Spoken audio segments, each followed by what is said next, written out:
I might audible. I'll use Omaha! Red Polly! Blue poncho! Do it! Rambo! Kershaw here, Kershaw! You're listening to the Armchair Quarterbacks on CBS Sports Radio. Japan! Richmond, New York! Richmond, Florida! Sally, Buffalo! Hey, Short Ox! Ludo Raiders!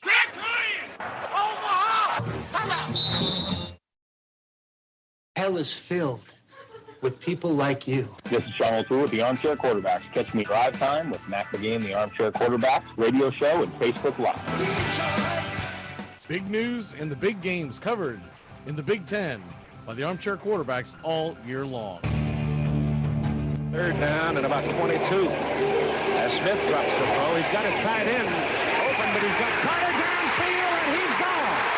Michigan leads the game with a first touchdown on a bullet, a bomb to Carter, 71 yards. Now State's lead 7-3.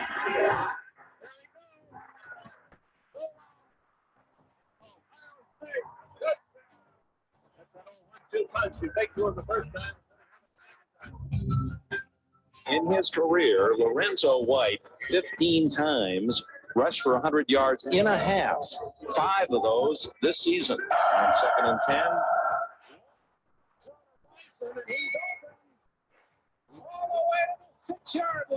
Big Ten football covered in the Southeast by the Armchair Quarterbacks. Weekends in the fall just got a hell of a lot better. Saturday mornings, it's Dixie Football Nation. We talk SEC, ACC, the Big Ten, and more. As the only true Southern football kickoff show, you don't want to miss it. The Armchair Quarterbacks have got you covered all football season long. Armchair Quarterback Radio Show. We cover the whole SEC all season long. First and goal. Franks. Jump pass. Hello, Tebow. From going deep. High arcing shot. It is hauled in. Terry Godwin. And he stays up.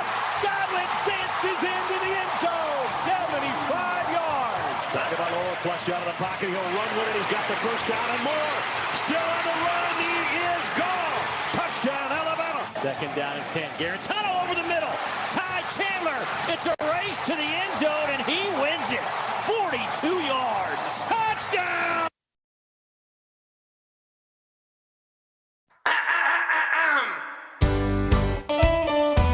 Saturday mornings, 8:30 Eastern. Dixie Football Nation is back and better than ever. We've got Tony Agolini, Matt Carr, Tones Areola, Bobby and Angelo, along with Mac McGee this fall. Dixie Football Nation heads to the gridiron, talking ACC, SEC, the Big Ten, and all the big games throughout the college football land. That's Dixie Football Nation, 8:30 Eastern, 7:30 Central, Saturday mornings on the Armchair Quarterback Show's YouTube channel, going live.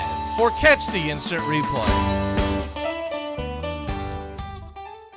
Screen pass to Trayshawn DeAndre on the right side. He dodges Crushman, makes his way to the end zone. Touchdown!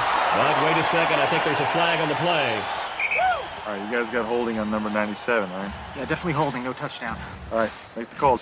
Yeah, I mean, it was holding. All right, so make the call. Or, we say the flag was for an excessive celebration so they can keep the touchdown and apply the penalty to the kickoff, huh? What do you say? What are you talking about? I didn't see excessive celebration. You sure? I could have sworn I saw a little nay-nay going on. What's going on with you, man? All right, look, guys, I got to be real with you. Trayshawn DeAndre just scored that touchdown, okay? I have him on my fantasy team this week. I need these points. What? Are you kidding me? No, I'm not kidding you, Bill. I'm playing against my father-in-law this week, and if he doesn't score this touchdown, I lose. Well, I'm not going to let you make a bad call because you're in some fantasy football league. Make the call. Craig, no. If you make one bad call... This works out perfectly, Bill. I started the quarterback who threw the touchdown pass. We're going to have to ignore the holding call. I have the kicker, and I was kind of hoping that he wouldn't convert on third down, so he'd have to kick the field goal. Armchair.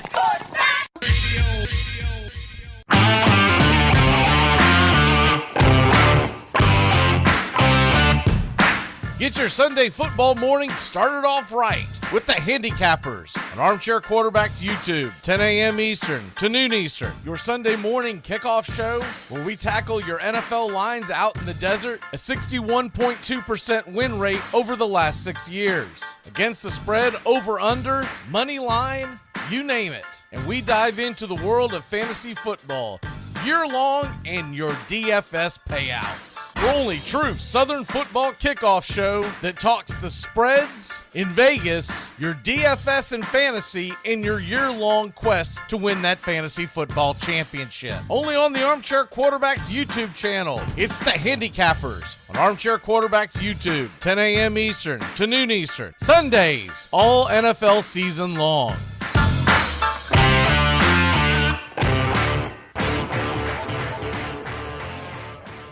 What's going on here, guys? All right, Coach, so basically it was a holding call. But these dudes started me in their fantasy league, which is cool because this dude started our quarterback, but he started our kicker and I started their defense, so it's kind of a pickle. Compromising the integrity of this game with your fantasy football leagues? Listen to me. If there was holding, you make that holding call. I don't care if it was on our team or not. I care about this game too much to let you... Coach, you started their defense too, didn't you? Yeah, you definitely started their defense. Damn right I did. Armchair.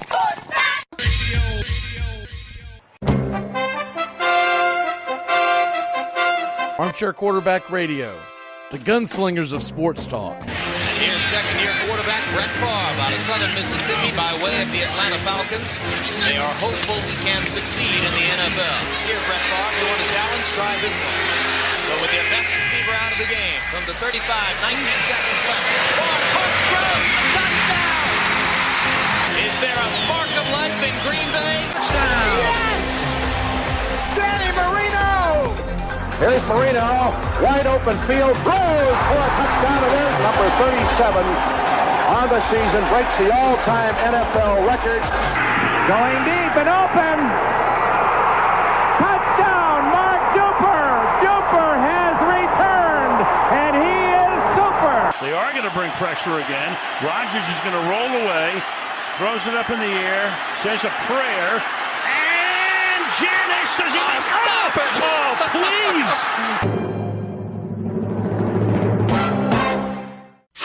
You're listening to CBS Sports Radio. We are all sports 24 hours a day, 7 days a week. Strong opinions and your phone calls. Expect it here. CBS Sports Radio. The Armchair Quarterbacks on YouTube Live. SEC, ACC, and Big Ten coverage like no other. Subscribe and like us today. Your first choice for sports talk live from the First Coast. Hey, Jacksonville, winter is the perfect time to start planning for your healthy, pest-free spring lawn with True Green, America's #1 lawn care company. True Green's science-based approach and local expertise will help give your lawn the year-round care it needs to be thick and weed-free. Go to truegreen.com/radio to save 50% on your first service. Just call 866-946-5956 or go to truegreen.com/radio today and get a lawn to be proud of.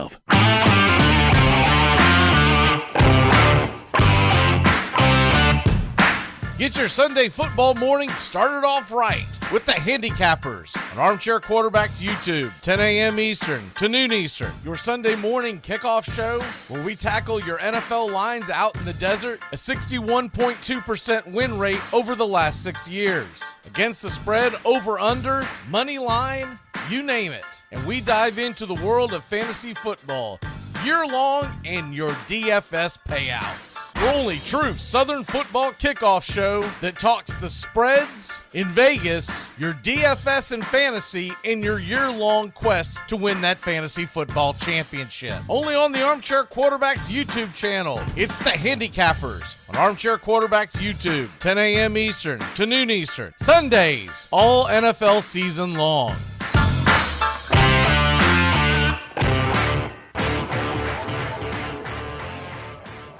At Jewelers Mutual, we're a little obsessed with jewelry. Obsessed like auctioneers with talking fast. 50, we're going to hit sold. Pop stars with auto-tune. Yeah. And dentists with asking questions. So, how did he propose? After they've put their hands in your mouth. Great. Yes, we've made jewelry our obsession for over 100 years. We love it so much we named our kids Ruby, Amber, and Opal. Venti soy latte for Opal? At Jewelers Mutual, we insure jewelry and only jewelry, which is why people who are also obsessed with jewelry trust us with theirs. Saturday mornings, 8:30 Eastern, Dixie Football Nation is back and better than ever. We've got Tony Agolini, Matt Carr, Tones Areola, Bobby and Angelo, along with Mac McGee this fall. Dixie Football Nation heads to the gridiron, talking ACC, SEC, the Big Ten, and all the big games throughout the college football land. That's Dixie Football Nation, 8:30 Eastern, 7:30 Central, Saturday mornings on the Armchair Quarterback Show's YouTube channel, going live. Or catch the instant replay. Take the road less traveled in the newly redesigned Hyundai Santa Fe. With available H-Track all-wheel drive to help you get off the beaten path a little further together. And intuitive safety features that can help you see what's waiting around the bend. Plus, with generous room for 5 and comfortable available Napa leather seating, you can go for more drives as a family without driving each other crazy. Find new adventures together in the Hyundai Santa Fe. I'm Amy Lawrence, and I'm up late, always, after hours, hanging out with you on CBS Sports Radio. Check it out, 2 a.m. Eastern, 11 p.m. Pacific. Take me out to the ball game. Get caught up with the big stories from around the world in sports in just a few minutes. It's Take Me Out to the Ball Game today, weekdays. Armchair Quarterbacks on YouTube. Baseball, football, basketball, whatever's trending in the world of sports, it's on Take Me Out to the Ball Game today in just a few minutes. It drops weekdays, 9:30 a.m. Eastern, as Wake Up Y'all is ending. Take Me Out to the Ball Game today on the Armchair Quarterbacks YouTube channel. Take me out to the ball game. The Armchair Quarterbacks on YouTube Live, covering the AFC South and NFC South along with the rest of the NFL. Subscribe and like us today. Your first choice for sports talk live from the First Coast.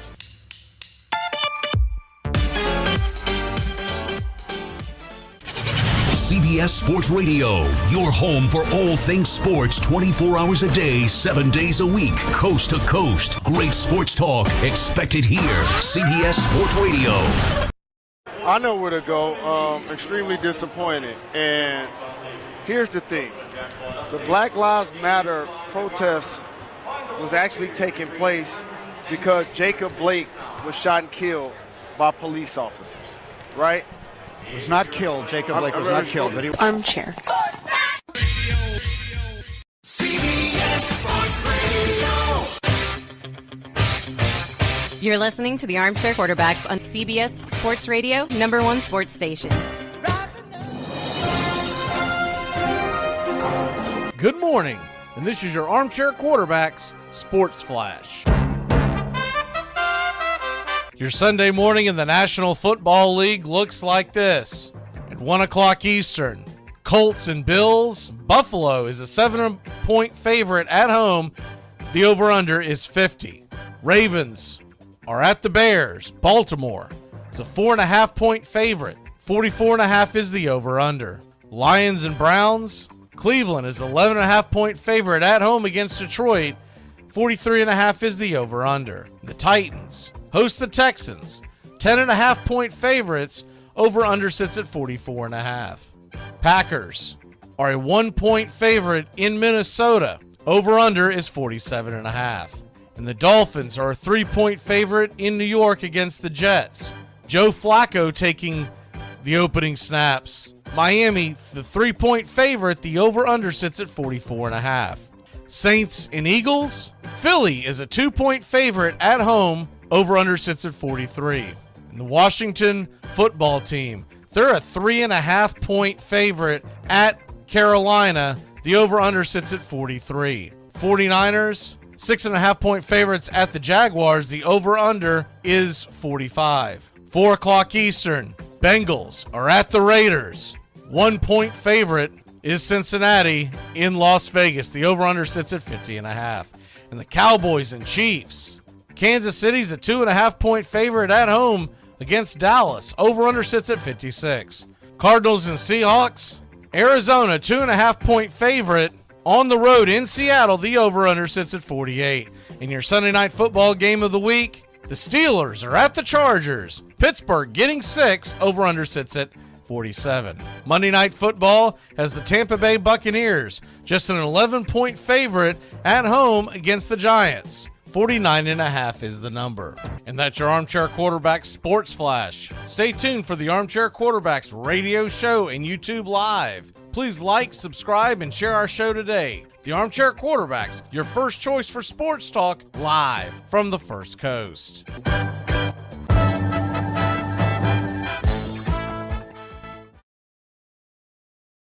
An opinion you have that might piss some people off. Anything I say pisses some people off. Armchair. You know, this morning I just realized that I had a steak in the fridge that I didn't eat. I forgot about it. There I am, just looking for breakfast for 2 days and not realizing, oh, Trey, you cooked the freaking steak the other night. Oh. And I go behind the milk this morning, and there it is, just sitting there, old and decrepit. I go try and eat it, and my wife says, you can't eat that. It's no good. It'll make you sick. I tell her, what does she know? And she made me throw it away. It's the principle. I paid for that. And I wasted it. Don't be like me.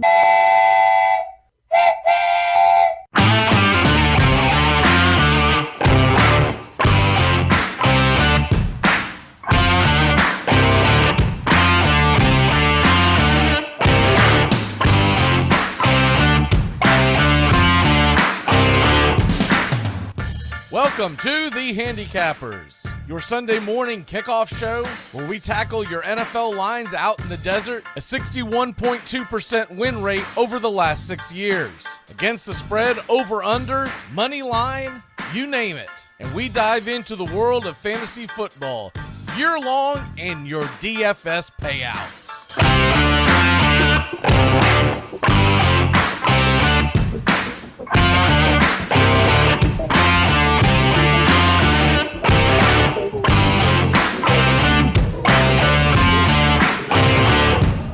True Southern football kickoff show that talks the spreads in Vegas, your DFS and fantasy, and your year-long quest to win that fantasy football championship. Only on the Armchair Quarterbacks YouTube channel. It's the Handicappers.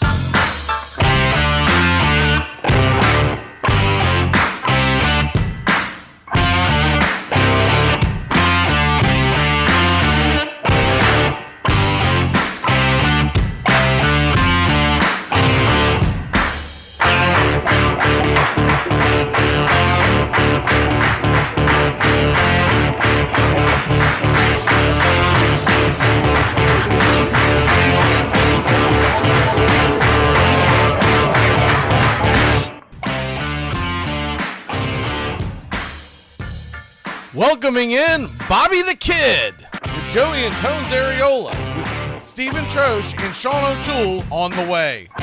With your host, Mac McGee. Welcome to the Handicappers.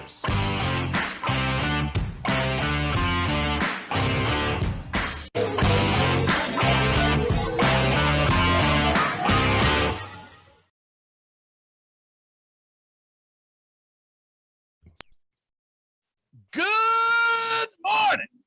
Week 11. How is everybody? Welcoming on to the show is Mr. Tampa Tones himself. Tones, how are you this morning, sir?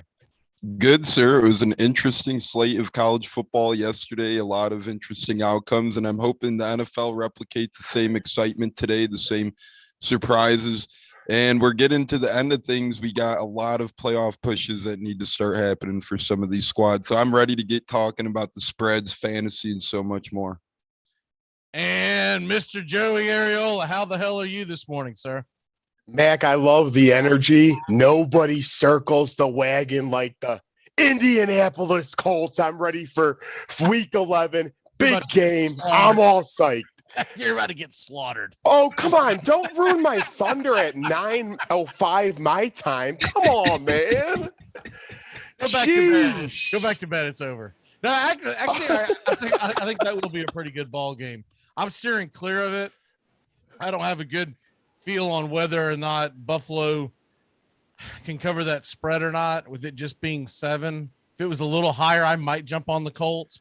If it was a tad lower, I don't know if I would take it at 6. Maybe if it was at like 5 or 4, I might be thinking about the Bills. I do think the line feels a little heavy. But, isn't it a little high?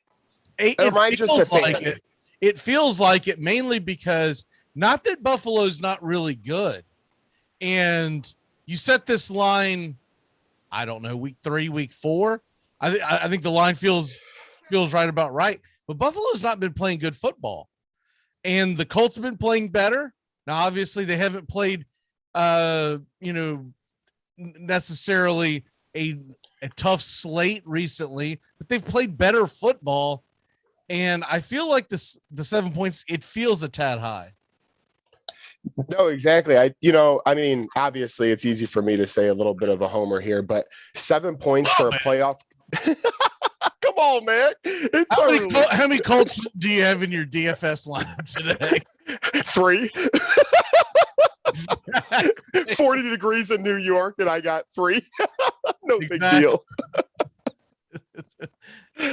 Oh, man. You and Tones are anything but a little bit. Me and Tones have like 6 Bucks, 6 Colts on our DFS, but whatever. We're all here, and it's a great day to be alive. Let's do it. Tones gets hamstrung when the Bucks are not playing on Sunday because we do the DFS. He's like, "Oh, what do I do? I don't know where to go." He doesn't know what to do with his hands. I feel like the guy in the intro who lost his steak when the Bucks don't have players to choose from on Sunday. I'm looking around. What the heck's going on around here? Where's everyone at? I can't start Tom Brady. That's it. I'm screwed. I got nothing to do. Yeah, you'll see by my lineup today. I think I'm screwed again. We'll see here, but I can't wait for DFS. Another day in League of Integrity. Before we get into cold and bolds, kind of talked about the Colts Bills there real quick. Joey, give me a prediction on that game. Man, as much as the homer wants to come out of me and choose to win, I think they cover, but they come up a little bit short. The reason being, Colts defense is a little bit not necessarily banged up, but they're a little bit worse than last year. Our pass rush can't get there. Tones and I, as we sit there every week and watch his team, like you said, they beat up on the bad teams, but against the good teams, they have some trouble. Now, my dad thinks a little different. My brother might think a little bit different, but on this one, I just have that weird feeling about I'm thinking like 27-23 type of game where Indianapolis does enough to stay in it, but I don't know if Carson Wentz, he needs to make a big play for this team. So I hope it's today and they get to it, but I'm not feeling as good as I want to, if I'm being fully honest with you on this. Buffalo's a great team. Now, you're a Colts fan. Correct. Your brother's a Bucks fan. Where does your dad's fandom lie? Right in the middle. He tried. So next week when we go to Colts, where is that? Like Detroit? Like I don't know where like right in the middle is. Between Tampa Bay. Okay, gotcha. Between Tampa Bay and Chicago, then that's got to be the Falcons or the Titans. Put it this way: next week when we're in Indy, he probably won't say too many words, and he'll kind of just sit there because he doesn't know who to root for. By halfway, I meant Colts and Bucks, obviously a little bit here. But growing up, he was a huge Raiders fan, loved John Madden. He always was kind of on that train, mostly growing up, a little bit with the Bears. But now that we're Colts and Bucks fans, he's in the middle. And next week when we go to Indy, it's going to be a tough one for the big guy. It's going to be Colts and Bucks next week. Oh, wow. We're going, whole family. You might not have one of us on the show the week after, brother. You're going to have to send a search warrant out to Indianapolis. I remember that coming up because I remember y'all telling me you wouldn't be on the show that week, and I didn't realize it was already coming up. Wow. Oh, man. That should 12 in the NFL. Where has time gone, honestly? I don't know, but they've already got an early line out there. I don't know if they're just guessing that or something, but what do they got? Tampa Bay -3 right now. I don't know if that's factual at all. I don't know if you could actually bet on that, but that's what ESPN scoreboard is showing. I don't know if they're just basing that off of just nonsense or if they have actually, I never see lines actually pop up until Sunday night, but We'll see how that goes. Now, Tones, the Bucks don't play today, but they do have a game tomorrow night. They're an 11-point favorite. I think that's a heavy line to carry for the Bucks. They haven't been playing well, and the one thing that the Giants can do is they can score points. I think it's going to be a fairly high-scoring game. I do think the Bucks get the W. I think they finally get off the schneid and get that W. But do you think they cover 11 points? No, I do not think that they cover 11. And the spread actually started at 11.5 when the week opened. So you're seeing more people take the Giants as the spread's going down a little bit. It creeped from 11.5 to 11. And we had WDAE host Pat Donovan from Tampa Sports Radio on our show this week as well. He said the same thing. Giants could put up points. Giants are going to be a scoring threat in this one, but the Bucks should have some help on the way. Sean Murphy, Bunting are starting cornerbacks expected to be back, so I'm hoping that does propel the Bucks to play better defense. And we did have 5 sacks last week against the Washington football team Redskins, so I'm hoping that those sack totals carry over to this week. I'm hoping those same quarterback pressures carry over to this week. Daniel Jones is a bad offensive line in front of him. They leave him vulnerable more times than not. I'm hoping the Bucks could get after him and get some pressure. I believe that the Bucks win by 8 or 9 points. I would have suspected the spread to open right around 7.5, 8 points personally. I think this one's looking like a 30-22. 31-22 type ball game where the Bucks win by 8 and 9, and they're kind of like how Alabama-Arkansas was yesterday. It was never too close and gritty for Alabama, but it was, close enough throughout the contest where Alabama can't just roll over and stop playing football. So I think the Bucks win by a touchdown, 7 to 10 points. I got 31-22 or 30-22, but I think the Giants do cover, and I hope Giants are trash. Yeah, I hope the Bucks get to a better brand of football like we know they are, and we'll see on Monday night. The Giants always give the Bucks a tough time. Last year, Bucks won on a saved 2-point conversion. 2 years ago, Giants came back and beat us from 18 points down. So Giants always give the Bucks a tough game. It's not just that, but the Giants are actually starting to get healthy. They expect to have Shepard back. There's a good chance they're going to have Barkley back, but that still remains to be seen. So the Giants have got some toys. They just have not been on the field all at the same time. Looks like Kadarius Toney will be good to go as well. So you're going to have some weapons, and that's why I think the Giants can make it interesting. I just don't think their defense is strong enough to make – they're not going to be able to shut down Tom Brady when they need to do it and make the game, make that stand. And I just think eventually, no matter how this thing plays out, if you give Tom Brady the ball – with about 5 minutes left in the fourth quarter, whether they're trailing or leading, he is going to be able to navigate the ball down the field, control the clock, and decide on his terms how the game is going to end. And I don't think that'll work out well for Danny Dimes. I think Danny will do what he normally does.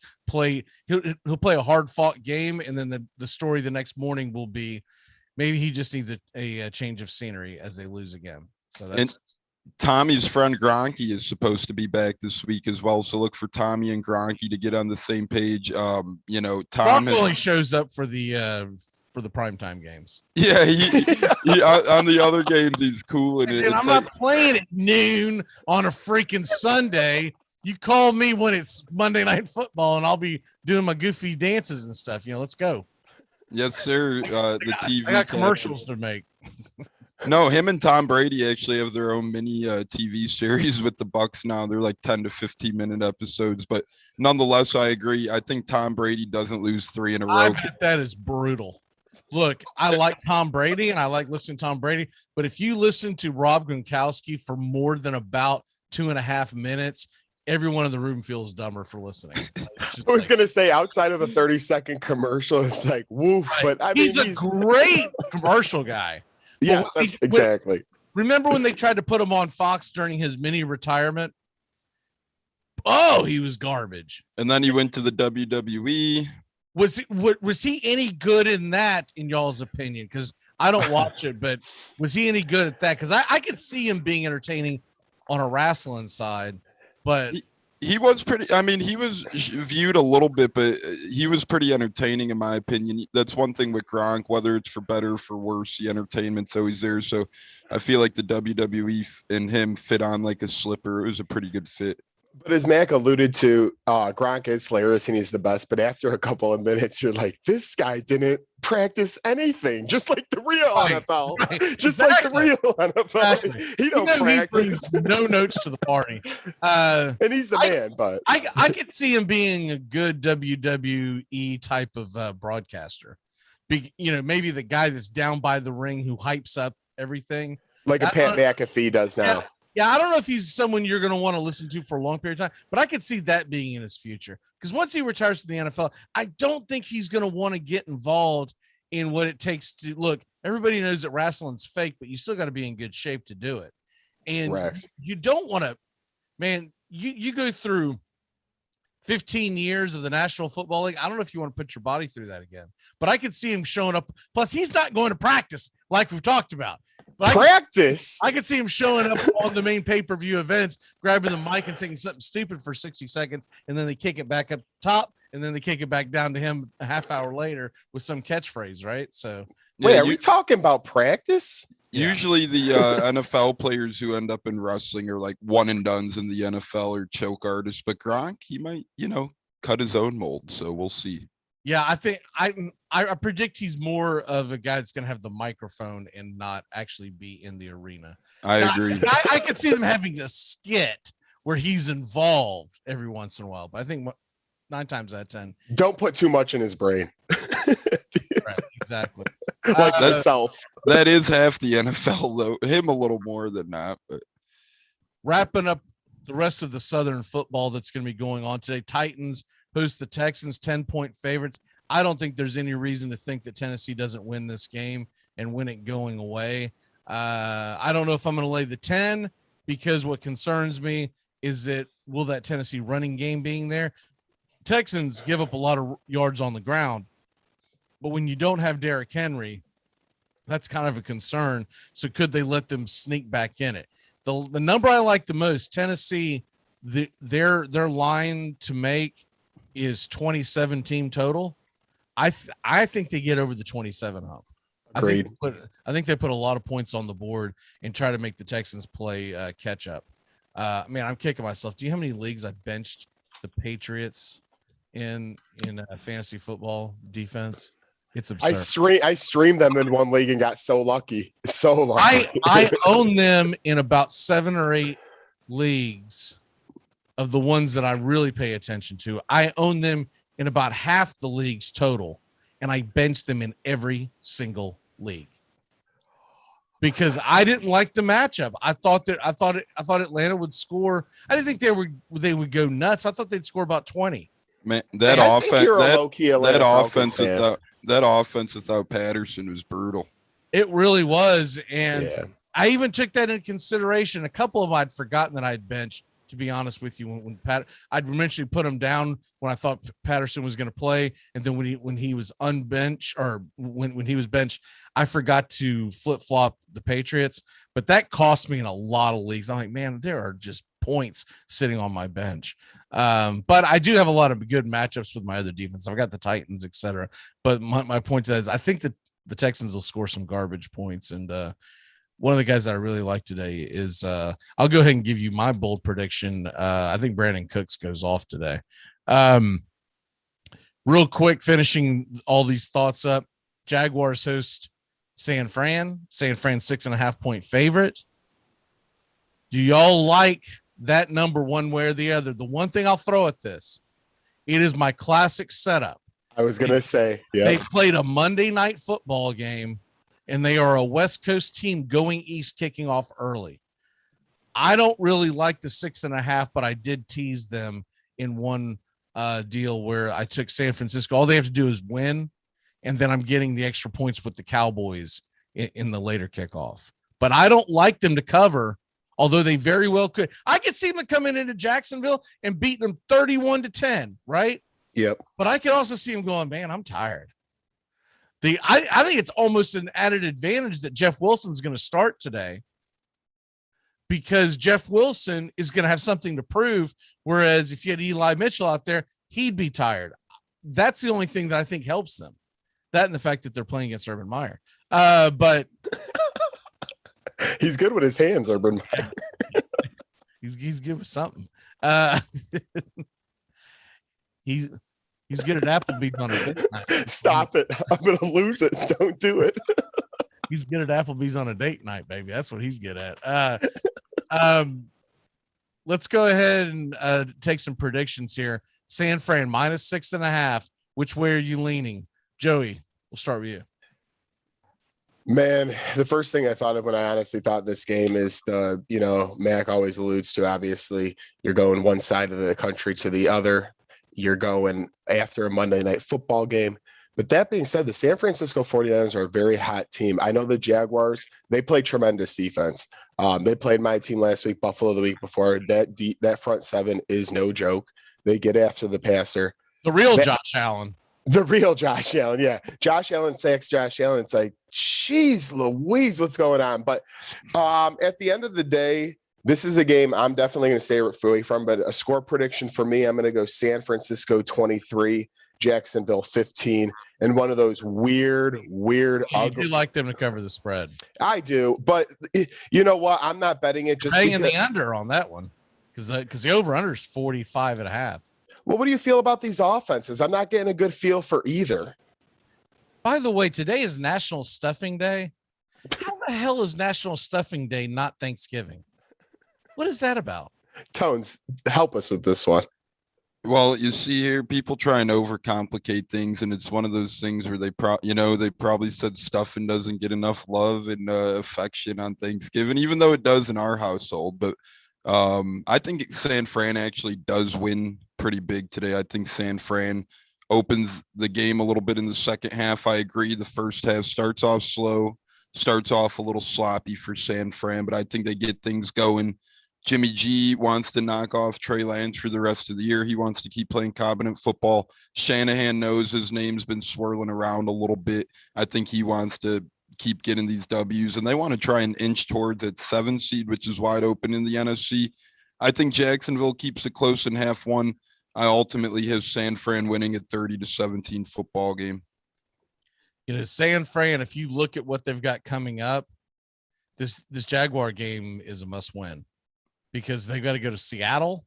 Well, first they host the Vikings. Then they have to go to Seattle. They go to the Bengals. Now, they do get a couple of cupcakes later on. They're at home against the Falcons, at home against the Texans. But that's sandwiched in between having to go to the Titans and go to the Rams.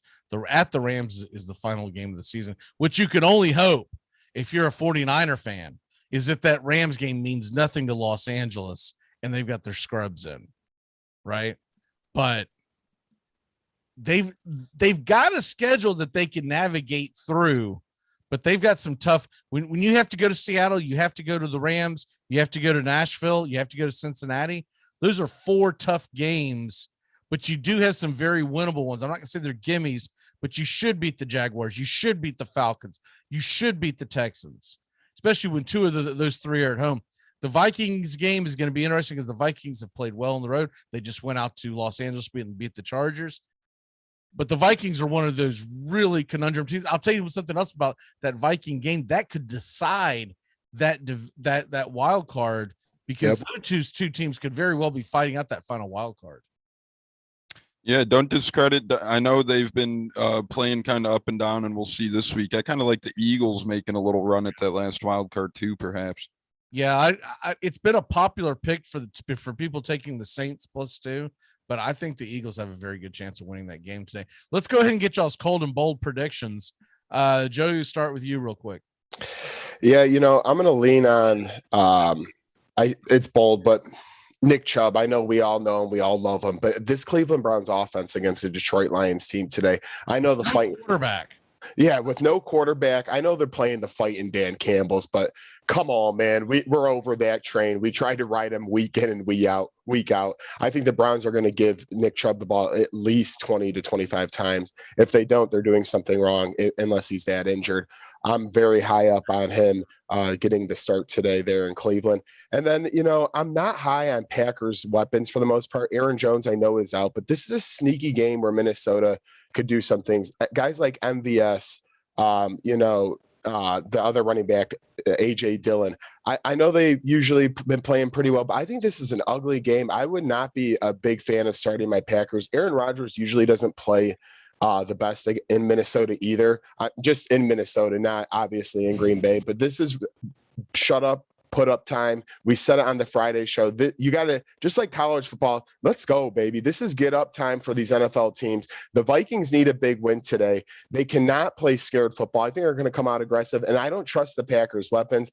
And Aaron Rodgers, I'm not saying anything was off last week because the week before they didn't put up many points against Kansas City either. But that offense, I'm a little bit scared about right now, even though they're 8-2 and the 1 seed in the NFC. All right. Tones, what say you? Now, since we always do our spreads and over-unders based on ESPN, I did my stats and info for fantasy based on ESPN as well. So these three guys are my bold predictions, and they're all available in over 52% of fantasy leagues in ESPN. They're all owned in less than 48% of leagues. So we know it's bye weeks. We know it's tough out here. And everybody knows that ESPN has the worst fantasy app. Agreed, but I'm just saying, since we use them for spreads and over-unders. Garbage, ESPN fantasy. And their spreads and over-unders probably are too, but nonetheless. Well, they get theirs from MGM, so it's usually pretty close. So I feel like they just even though we say ESPN, it's really coming from MGM. So I feel like ESPN just might take a while to update theirs or something, like a half hour or so. But nonetheless, okay, so all owned in 48% or less in ESPN fantasy leagues and in CBS fantasy leagues. I didn't get a chance to check out Yahoo, but Jeff Wilson Jr. is available in a lot of leagues. He's starting against Jaguars today, as Mac alluded to earlier. He's got stuff to prove today with Eli Mitchell out, so look for Jeff Wilson Jr. if you're in need of a running back today. And then Cam Newton, he's available in a lot of leagues. And shout out Tim Crowley. He's watching. He says NFL app is way worse than ESPN, actually. So, Mac, we got a great. Well, I will give that one caveat. The NFL app is pretty damn bad too. They both have their weaknesses. I don't know if either one of them have their strengths, but yes, they are pretty good. I actually think the Sleeper Bot app is actually better than ESPN, and it hasn't been around very long. If I'm ranking it, if you're gonna put the money into it, the CBS Sports Line is the best, but they charge an arm and a leg for something that you can get for free at Yahoo. So that's why Yahoo's been ranked number one for it's been well over a decade. Yahoo, I have to put CBS off to the side because they charge a ridiculous rate to be able to use theirs. And then honestly, number two starting to come in strong. I'm really starting to really like that the Sleeper Bot app. I wish it was a little easier to more appealing on the eyes, like the way that the Yahoo one is, but they're still young. And what I like about that Sleeper Bot app is that you can set up a league, a draft, and you can set up 24, 8, 12 hours in between draft picks, which is why they named their app the way they named it. And you can do a draft throughout the entire summer, which we're definitely going to try next year. Well, I mean, ESPN didn't even talk football this week. They were more worried about something else. So I call them CNN2, which is just trash. So I'm done with ESPN. I'm sorry if anybody's good. I'm just done with them. Done, and done. Gotcha. All right. So was that it on your cold and bolds? No, I only got one of my bolds and none of my colds yet. I like Jeff Wilson Jr. I like Cam Newton today against the porous Washington defense. I think Cam Newton, they said he's starting. He scored 2 touchdowns in last week's game. Carolina is going to try and run this ball. And then at the goal line, I could see Cam scoring a good little bit. And I like Rashad Bateman a lot today. against this Bears defense, who has been really bad this year, especially of what we're accustomed to. And Marquise Hollywood Brown's out today. I think the rookie out of Minnesota, Rashad Bateman, finds a way to get open and get downfield today. And Lamar Jackson has been looking his way a little more week to week. And then my two cold predictions, Zach Moss today, 12 touches combined the last 2 weeks only. That's just not going to cut it. It seems like he's losing shares in that Buffalo backfield. And obviously, not a lot of people will start him today. But if you're in a 2 QB league, and even if you're desperate, I would perhaps, if you could start guys in the flex, I would maybe think about starting flex guys like wide receivers or running backs over Tim Boyle for the Lions, who's making his first start in Cleveland. To answer today. your question, by the way, I did look up the Wilson. He's owned in just 61% of Yahoo leagues. You're going to see that number climb. So if you're needing someone to start, you better jump on him now, because if you jump on him later, closer to kickoff, I predict that he's going to be owned in about 80% of leagues by kickoff. Absolutely. I think his number is going to continue to creep up in all the leagues. So that's who I'm rolling with. Wilson, Cam Newton, and Bateman is my bold predictions. And then Tim Boyle and Zach Moss is my cold predictions. Again, if you're in a I don't think if anyone's starting either one of those knuckleheads ever, I mean, what are you doing? I mean, I know football, but can I ask a question? Who is Tim Boyle? Does anybody have? He's a Lions starting quarterback. No, I know, today. but where does he come from? Who is this guy? So he was originally Aaron Rodgers' backup in Green Bay. Really? And he had a terrible college career. He was at UConn. He then transferred. It was either Western Kentucky, I believe. Maybe it was Eastern Kentucky. But anyway, if you're a QB coming from UConn, that's where you're written off for me. So he transfers, and you think, okay, well, maybe he turned his life around, or his career around, excuse me. And he really took off when he's like 11 touchdowns, 13 interceptions. He's never done anything impressive, but somehow he must have like a golden arm to convince the Packers, and now the Lions. He's convinced 2 NFL teams to take him in. And that's more power to him. If you get the backup quarterback in the NFL, bro, ride that puppy as long as you can. Yep. Look at some of these backups we've had. I mean, Jim Sorgi, Ryan Griffin, Chase Daniel. It's like the places. I know some of those guys had decent college careers, but still, it's like, what are you watching in practice that you feel comfortable trotting these people out as your backup quarterback? It's like, geez, Lou. Well, the thing is, nobody. No, it was Eastern Kentucky. Okay. I'm looking at it right now. Eastern Kentucky. So, and he was with the Packers for 3 years. He's 27 years old. His career numbers, I'm looking at right now. This is pretty funny. -1 total. He got 15 yards passing in his career, -16 yards rushing in his career. All right, let's go, baby. If that's not a Detroit Lion quarterback, nothing is. And this feels like a story we'll be talking about tomorrow morning when Tim Boyle leads the Lions to their first victory, and they'll make some Disney movie out of it. They're going to put him right up there with Mike White. Yeah, after this one. This feels like one of those things where you're like, this guy's a joke. He's a bum. He plays for the Lions. You're going to look at the score and go, why are they up 27-10 with 3 minutes left in the fourth? What the hell's going on?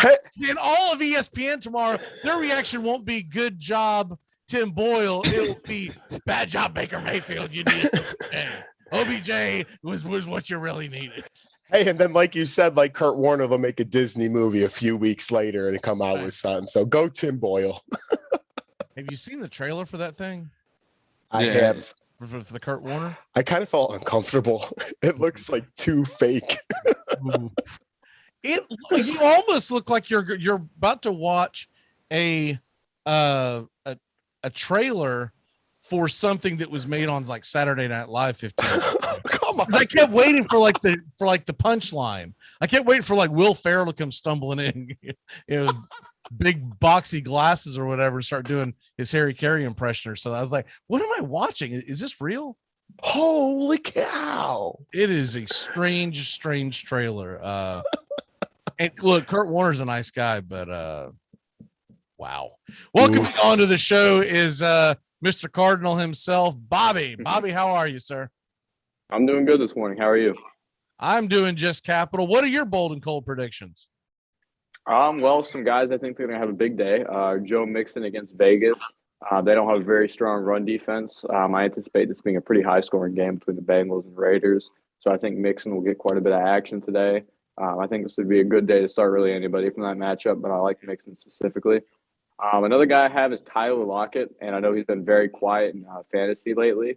There's no doubt about that, but he's going up against the Cardinals this week, and if you know anything historically about that matchup, Tyler Lockett always seems to get his way with us. So if history continues, he'll have a big day today. So I like Tyler Lockett against the Cardinals.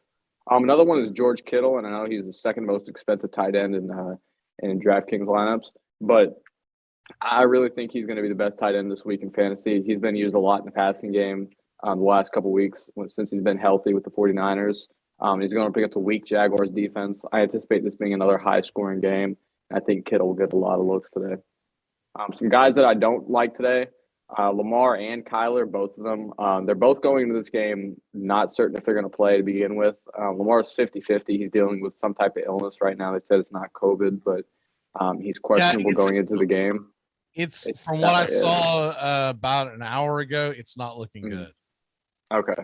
Yeah, and Kyler also, there's different reports about him. You know, Ian Rappaport has said that we're likely to go with Colt today, but there's another report saying that the Cardinals are optimistic and that it'll be up to Kyler whether or not he wants to go. It's really, I have no idea what to make of the situation, but I wouldn't put Kyler in your lineups just in case he doesn't go because they do have a late game. And if you're in the situation that you need to swap him out, you won't have any options. Another guy I don't like is Antonio Gibson. He's going up against the Panthers defense. I got a prediction for you on that. Okay. Kyler Murray. Another guy I don't like is Kyler Murray. Kyler Murray does not play. Because I'm not expecting it either. I think they're going to roll into the bye with him. Next week is their bye. They're 8-2. There's no reason to go out there and put Kyler out there and get him hurt for no apparent reason. So I don't think there's any way in hell that I think the next time you'll see him will be December 5th against the Bears. Yeah, I hate having to wait that long to watch him, but it is what it is for me. But my third guy that I don't like today is Antonio Gibson against the Panthers. They had their way with the Cardinals last week, of course, but besides that, they still have a very strong run defense. So and Gibson has been he's been kind of on and off this year in fantasy, so I'm not high on him today. A question for you, Bobby. Any worry with the Cardinals at all? I know they're 8-2 in the 2 seed, but do you see any signs of concern, or is this just the battle of the backups are playing, and when they get healthy, they'll be hot again? Yeah. I think we're just kind of clawing our way to the bye week right now. I mean, obviously Kyler's hurt. D-Hop's already been announced out this week. Our starting guard, Justin Pugh, is out. Our other starting guard, Justin Murray, he's been on IR for a while. He's probably going to be back pretty soon. Obviously, got J.J. Watt still kind of ailing that injury. He isn't getting he hasn't gotten surgery yet, I don't believe, and they're hoping that he doesn't have to. So they're hoping they can get him back without having to lose him for the year. But we've got a question, y'all. Sure. McLaurin or James Robinson, full point PPR at the flex position. Now, I have not seen an actual update on whether or not. I think they're waiting till right around kickoff about Robinson. It does say Robinson is trending towards playing. If that's to help, I like James Robinson as long as he plays. He's a one man with the plan in that Jaguars offense. He's the one guy that they can actually rely on to make production, big plays, and he catches passes out of the backfield, especially with their first round rookie running back being out for the year. So that opens up that for Robinson. I just think James Robinson is one of the most underrated, if not the most underrated running back in football. And look, I could see Terry McLaurin getting stifled by the Panthers defense. Not that they're over the top great, but they've been adequate enough this season to scare some top wide receivers. I like Robinson in that one. As long as he plays, I don't think there should be any hesitation. Yeah, I don't think there's any question on how good Robinson is. The question always is Urban Meyer going to use him correctly? I think I'm going to lean with Robinson because Jacksonville is going to try to run the ball to keep the 49ers at bay. And the only way they can realistically do that successfully would be with James Robinson. I mean, you can roll out Carlos Hyde out there and have him get caught behind the line of scrimmage and, do another couple of goofy things. And as far as McLaurin goes, he's going to go into a buzzsaw into Carolina, who's got a much improved defense this year. I think they're a little underrated considering how good they've been. And I would say James Robinson, unless for some reason you're going up against the ceiling is much higher for McLaurin, but I believe that the floor is much higher for Robinson, because McLaurin could go out there and give you a goose egg today against that Carolina defense. And like you alluded to earlier, I believe the Panthers are going to pound that ball and going to try to just run and suck the air out of the ball, because with Newton behind center, you're not going to go out there and start running all of a sudden some run and shoot offense, because he'll be skipping it across the freaking field like he's skipping rocks across the lake.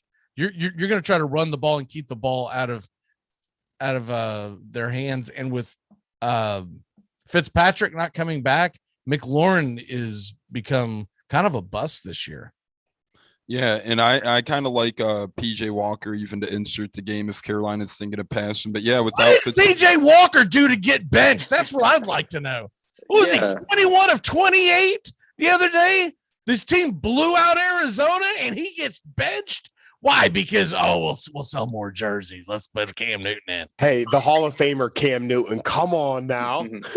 I think they paid him that starter money guaranteed, so they're like, all right, well, I guess we got to start him now. Yeah, this is. I think PJ Walker deserves that job. Yeah. I do too. PJ Walker deserves this. He deserves the starting job over Sam Darnold. But to be honest with you, I'd say both of those quarterbacks, Cam Newton and PJ Walker, both deserve it over Sam Darnold. Darnold was not good. I honestly think that, Carolina would be an interesting team if they tried that too, not play split 50-50 even, but if PJ Walker's out there majority of the time, kind of like last week, then we gotta go grab Sam Howell. he didn't even play yesterday. So they might as well go grab him. I mean, he's right down the road. Come on. A couple college quarterbacks available down the road. There's a couple of college coaches about to be available down the road. Dude, Dan Mullen losing. I'm telling you right now, man, that's heading in, as they say, trending in the wrong direction. Thanks in the SEC. Mullen's got his RV packed already. Yeah.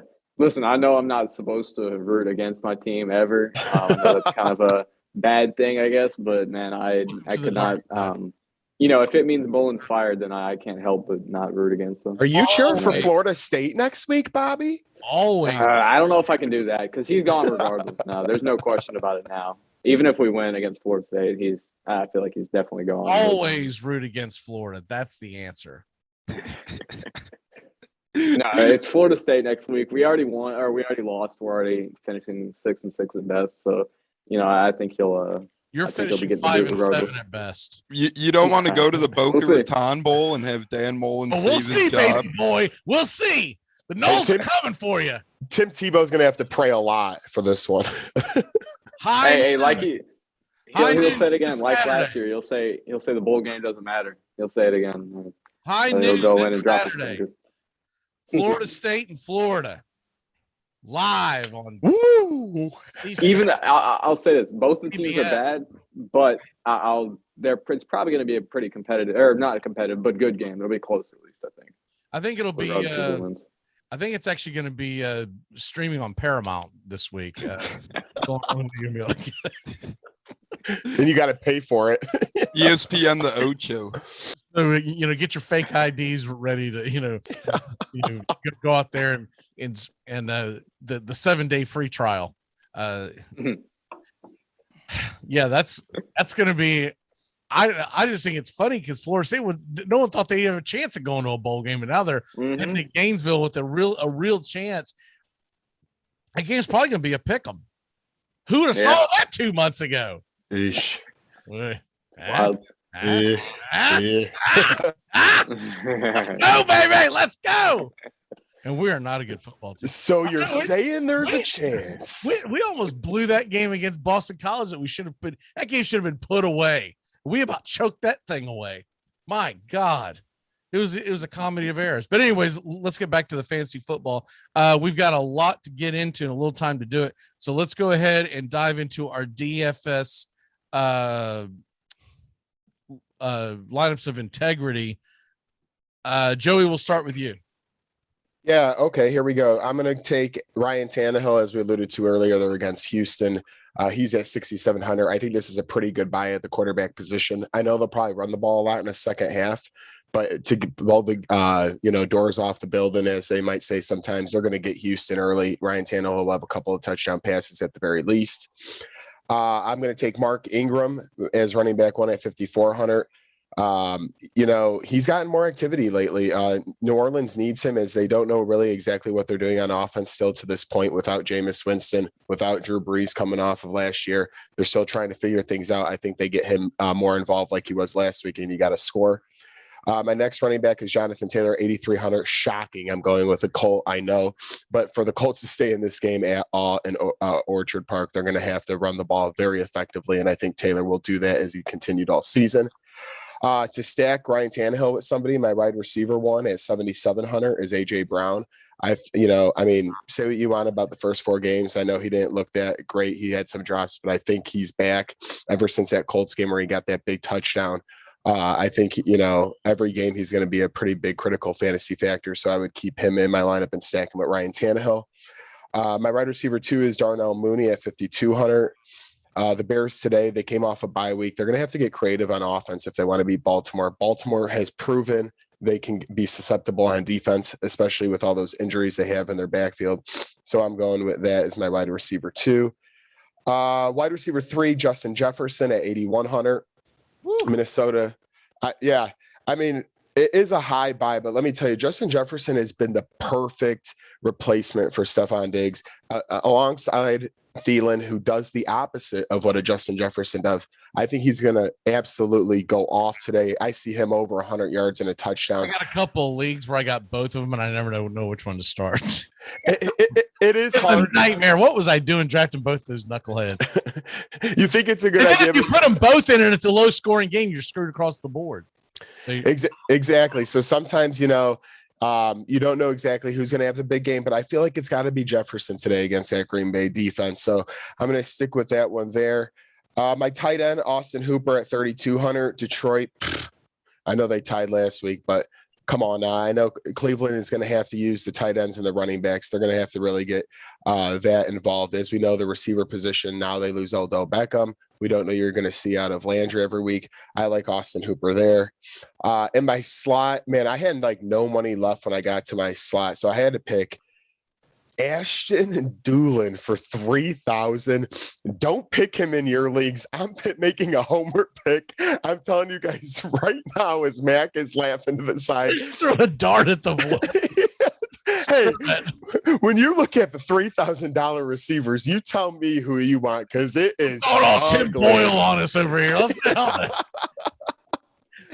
And then I'm going to end my DFS with the JETS, Jets. You really painted yourself in the corner. You know, with the $3,000 flex and the Jets defense.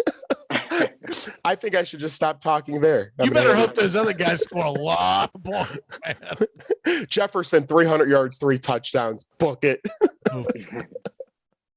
Real quick, I got a question over here on Twitter. Jeff Wilson or David Montgomery? Bobby, I'll start with you. Got to go with my guy Montgomery here. I know he's still he's still coming back from the injuries, so the last couple of weeks haven't been terribly productive for him. But I still really like Montgomery, and I think he'll get a lot of work in this game against the Ravens today. The Ravens have a pretty bad run defense against running backs in fantasy, so I can see Montgomery having a big day, and I certainly trust him more than I do Jeff Wilson. Tones, what say you? Yeah, that's a tough one. Montgomery, he probably has, more believers in him, obviously, for what he's done the first couple weeks of the year before his injury, no doubt about that. And the way the Bears offense is set up is their success comes from the run more so if they were to have a successful offense. With that being said, I think Wilson Jr. has a good game today too. But I'd feel a little dumb benching Wilson and going with Montgomery, or benching Montgomery and going with Wilson if Montgomery is a big game. I'd probably go with Montgomery here. That Ravens defense has showed vulnerability the past couple of weeks as well. I like David Montgomery in this one. And a really report quick here. Ravens QB Lamar Jackson is arriving to the stadium, but sounds like he's really not himself. Jackson will try to go, and they are working to keep him hydrated to play, but he has been hit hard by this virus. Don't look for him in your starting lineups, honestly. Joey, Wilson or Montgomery, are you going to make it a clean sweep? Yeah, make it a clean sweep. I mean, they took the words right out of my mouth. I don't have to say too much more on it. Sweep for me. I'll play the contrarian. I'll say Jeff Wilson. I think Jeff Wilson's going to have a big game. Pretty big game. I don't trust this Bears offense. And until I see it once or twice, and I get that, hey, look, if they're going to have it together, if they're going to have their act together, it's going to be this week. They're going up against a vulnerable defense. They're coming off a bye. Maybe they put something in the game plan to get Justin Fields rolling. But Jeff Wilson, I'm just going to go off of what he's done in the past, and the Jaguars stink. All right. Lineup of integrity, Mr. Tones Areola, what say you? All right. Well, like you said, I was reaching in a bag of straws without the Bucks being available for this lineup today. So we'll see how it. I had a pivot Florida team. So you got 6 Colts then. No, I actually pivoted Florida team. Sean O'Toole hit me up last night and gave me the MASH report on the Dolphins. So, yeah, we'll see what's going in Miami today. I got Tua as my quarterback, $5,500 as they take on the New York Jets. I think that Tua keeps hearing this hate, keeps hearing it.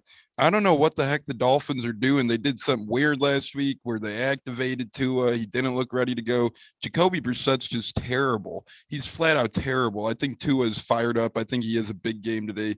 Shuts up the haters. I'm going with Tua for 55. You ain't much better. I'll tell you that right now, man. Hey, that Jets defense is very porous. So, it's really put on a platter for him. It's up to him if he wants to have a good game or not. Then I got Christian McCaffrey as running back number 1 for 8,900. As we alluded to earlier, I just think that Carolina pounds the rock today and does a lot of little. That's the real answer. You ended up with Tua because you picked McCaffrey. You painted yourself in a corner. No, I actually got a lot of Dolphins today, so be on the lookout for that. I think the Dolphins. I bet you did. I think they manhandle the Jets, but that's a different story. Why don't you just move to Florida and get it over with, man? Like it's obviously where you want to be. Do you got room for me, buddy? Hey, yeah, Mac wants you down there. You got room for me? Maybe we'll get something worked out. I know, Well, I'll have my people call your people, and we'll work on that. The Florida show. The Mac and Tone show, Sarah McGee. I like the sounds of that. Anyway, Jeff Wilson Jr., running back 2. We talked a lot about him today and what he could bring to the table. I find tremendous value. $5,100 for starting running back. You can't really beat that unless it's one of the Buffalo Bills back. So I like Wilson Jr. here as my running back 2. I got Brandon Cooks as my wide receiver 1 for $6,000. As McGee alluded to, I think he has a big game today. Tennessee is going to be playing from behind, although I did hear that Tennessee is going to be really wet and rainy today. At least that's what the weather's saying. I still think Houston's playing from behind. They need to look at Cooks. And then as my wide receiver 2, I'm stacking Jalen Waddle for $5,600 with Tua. I think that Waddle continues to have an uptick in production as the season winds on. That's something you see out of first-round rookie receivers. If they do make impacts, it's usually more so in the second half of their rookie season. I think that Waddle continues to try and come on strong. Then my wide receiver 3, I got Marcus Johnson for $3,500. He had 1,000 yards or not 1,000. He had 100 yards against an incredible Saints defense last week. So I think that Tannehill looks for Marcus Johnson to break things up down the field today, especially without Julio again, if they want to go that route, because Jeremy McNichols is out. So they're without a couple targets in Tennessee as well. Then my flex is Dalvin Cook. I had enough money to play around here, 8,200.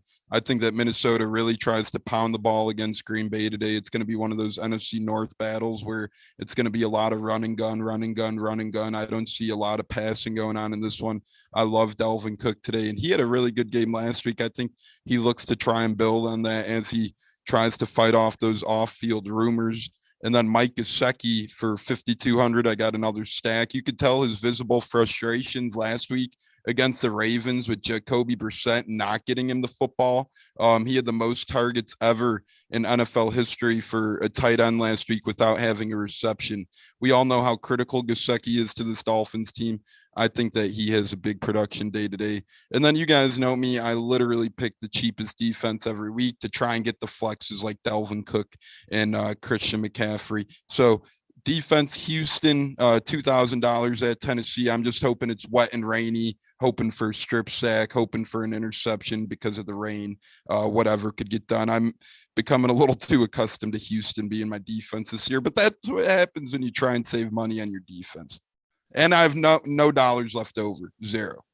All right, Bobby, real quick, what's your lineup of integrity? All right, so at quarterback for 7,200, I got Dak Prescott against the Chiefs. They're 31st against quarterbacks in fantasy, and I expect this to be a pretty high-scoring game. My running back one is Nick Chubb for 7,800 against the Lions. I went with another running back last week who went against the Lions with Najee. I'm going back to that matchup. I'm going with Chubb this week for 7,800. My running back two, as I mentioned him earlier, David Montgomery for 5,500 against the Ravens. I anticipate him getting a lot of work today. My wide receiver one is Deebo Samuel. He's 7,800 against the Jacksonville Jaguars. They're 27th against receivers in fantasy this year. And I think he'll have a big day as he has had typically this year. He's been very good. My wide receiver two is Hunter Renfrow for 5,800 against the Raiders. I don't know who they're playing against. Sorry. But yeah, Hunter Renfrow today. Cincinnati. Cincinnati. Okay, that's right. Yeah, I mixed that up. But Hunter Renfrow for 5,800. That's pretty affordable for him. He's been getting a lot more looks with the Ruggs situation obviously happening. And then he's had 18 points in the last couple games. For 5,800, I think that's a good price. My wide receiver three is Rashad Bateman. I know Lamar is iffy going into this game, but Marquise Brown is out this week, so Bateman will fill in for that wide receiver one role. He's only 4,500. Either way, he's been productive this year, or when he's played, Bateman has. So I think for 4,500, that's a fair price. My tight end is Dan Arnold against the 49ers.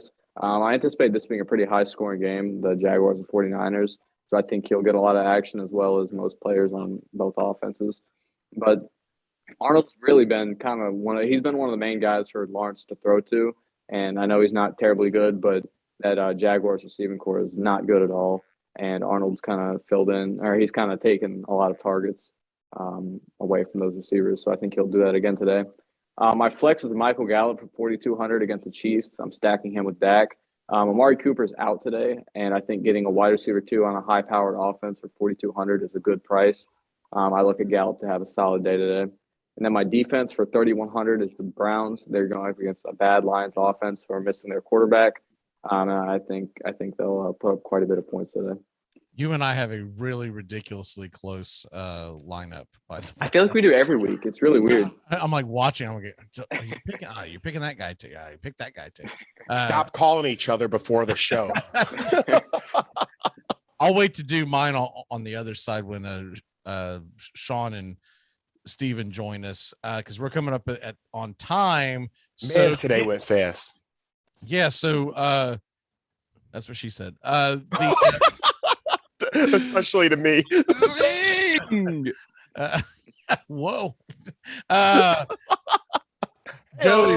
Joey, what is your lock of the day and what is your one big thing? By the way, real quick, we are 26 and 23 on the year on the locks. That's the good news. The bad news is Steven is 1-8. I was gonna say, throw that 1-8 record out. We'd have a really good season. Poor guy, man. He just can't. Joey, you are 8-10 on the year because I'm counting the ones on Friday as well. Okay. So, what's your? That's not bad though. I mean, that's right at 500. What is your lock of the week? Well, my lock was originally going to be Baltimore, but I cannot trust the quarterback situation there with the reporting being done. I don't know what's going to happen. It sounds like you're going to have to wait till the very last second. So I'm going to take my talents to Minnesota. And I mean, I'm very high on them today. They're getting only 1 point. It's pretty much, might as well call it a pick 'em against Green Bay, but this is a must-win game for Minnesota. They've had a lot of heartbreakers this year. Don't let the 4-5 record fool you. They just came off of a good win in LA against the Chargers. They've had close games against Baltimore, a close game against Arizona. I mean, they are a good football team. Their record just isn't living up to it. That's why I think they get the big win this weekend. So I'm locking in the Minnesota Vikings, even though they're playing an 8-2 Green Bay team. You want me to do my one big thing or hand it off to Tones? Go ahead and give me your one big thing. One big thing. Cam Newton, I'm back. The Carolina Panthers are going on a run. They will make the playoffs this year. Book it, Cam Newton and the Carolina Panthers. Whoa. All right. I don't want to meet them in the playoffs. I'm scared of them. Yeah. Correct. Hey, watch out. Mac loves Cam Newton. I just sent him a Cam Newton jersey. Tones, what is your lock of the day and what is your one big thing? My lock of the day is the Miami Dolphins -3.5 at the New York Jets. Joe Flacco is And you're really drinking that Miami Dolphin Kool-Aid. Correct. Me and Brian Flores were hanging the other night. No, but they are playing the Jets with Joe Flacco starting. And even though Flacco's 8-1 in his career against the Miami Dolphins, this is obviously a different Joe Flacco than years past. He hasn't played in quite some time. So I like Miami -3.5 today going to the Jets. And my one big thing, look for rookie wide receivers to be on the breakout this week, per usual. Bateman stepping up. He's going to be wide receiver 1 in Baltimore. I could see him, if Lamar plays, having a huge game. And then Kadarius Toney is facing a porous Bucs secondary. I think between Bateman or Toney, we see a 100-yard game out of one of those two. And I think the rookie wide receiver class continues to make a statement for myself. But I'm going with the Fighting Dolphins for our buddies Steven and Sean. So yeah, we'll see what Miami could bring to the table in New York today. They've been playing better football last week against Baltimore, week before that against Houston. We'll see if they can make it 3 in a row. All right. Well, there you have it. Great job, guys. We're bringing on the other guys here in a second. Any last words before we head to break? Just enjoy the games today. Enjoy the football slate today. It's turning into the winter time, turning into the back half of the season. We all know how quick things go from here on out. It's getting to playoff time, baby. These are the games that matter. Start stacking W's and get behind your team 100%. It's go time. Eat a W like Jameis. Be that armchair quarterback. This is the end of the first season. I always say there's 3 seasons in the National Football League. There's the beginning of the season, there's Thanksgiving on, and then there's obviously the playoffs. So we're ending the first part of the season. All right, guys, we will see you next week. Great fun. Have a good one, guys. All right, fellas, take it easy. We'll be back in just a couple of minutes. When we come back, Sean O'Toole and Stephen Trost join Bobby and I. You dumped a porn star? Friendship over. Friendship over! Make sure to listen to the Armchair Quarterbacks Drive Time Armchair Quarterback Show on Facebook Live, and make sure to tap that app, the Armchair Quarterbacks app, Google Android, Apple iPhone. Good enough for us down here in the bayou. Go Tigers and the Armchair Quarterbacks.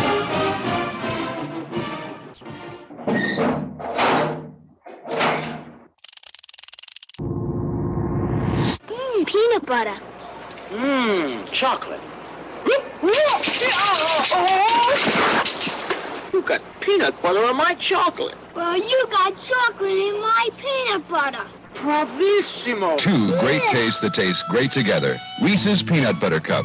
Real milk chocolate. Good old-fashioned peanut butter.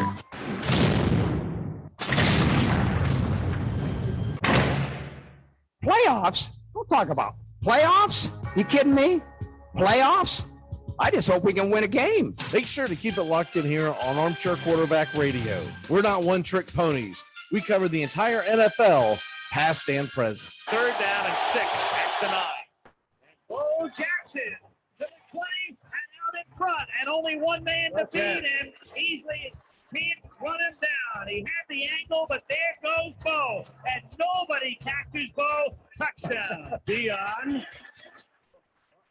Lamar started and turns the corner into Giant territory and leave it to Dion to break it open for a touchdown. What a run! Dion comes in as a receiver. Sanders going his way, but there's double coverage. He's able to beat the coverage, but intercepted by Sanders. Can he score again? There he goes, Dion Sanders, 71 yards. And so the Dion combined a 59-yard punt return for a TD, a 55-yard pass reception, a 39-yard punt return, and a 71-yard interception return.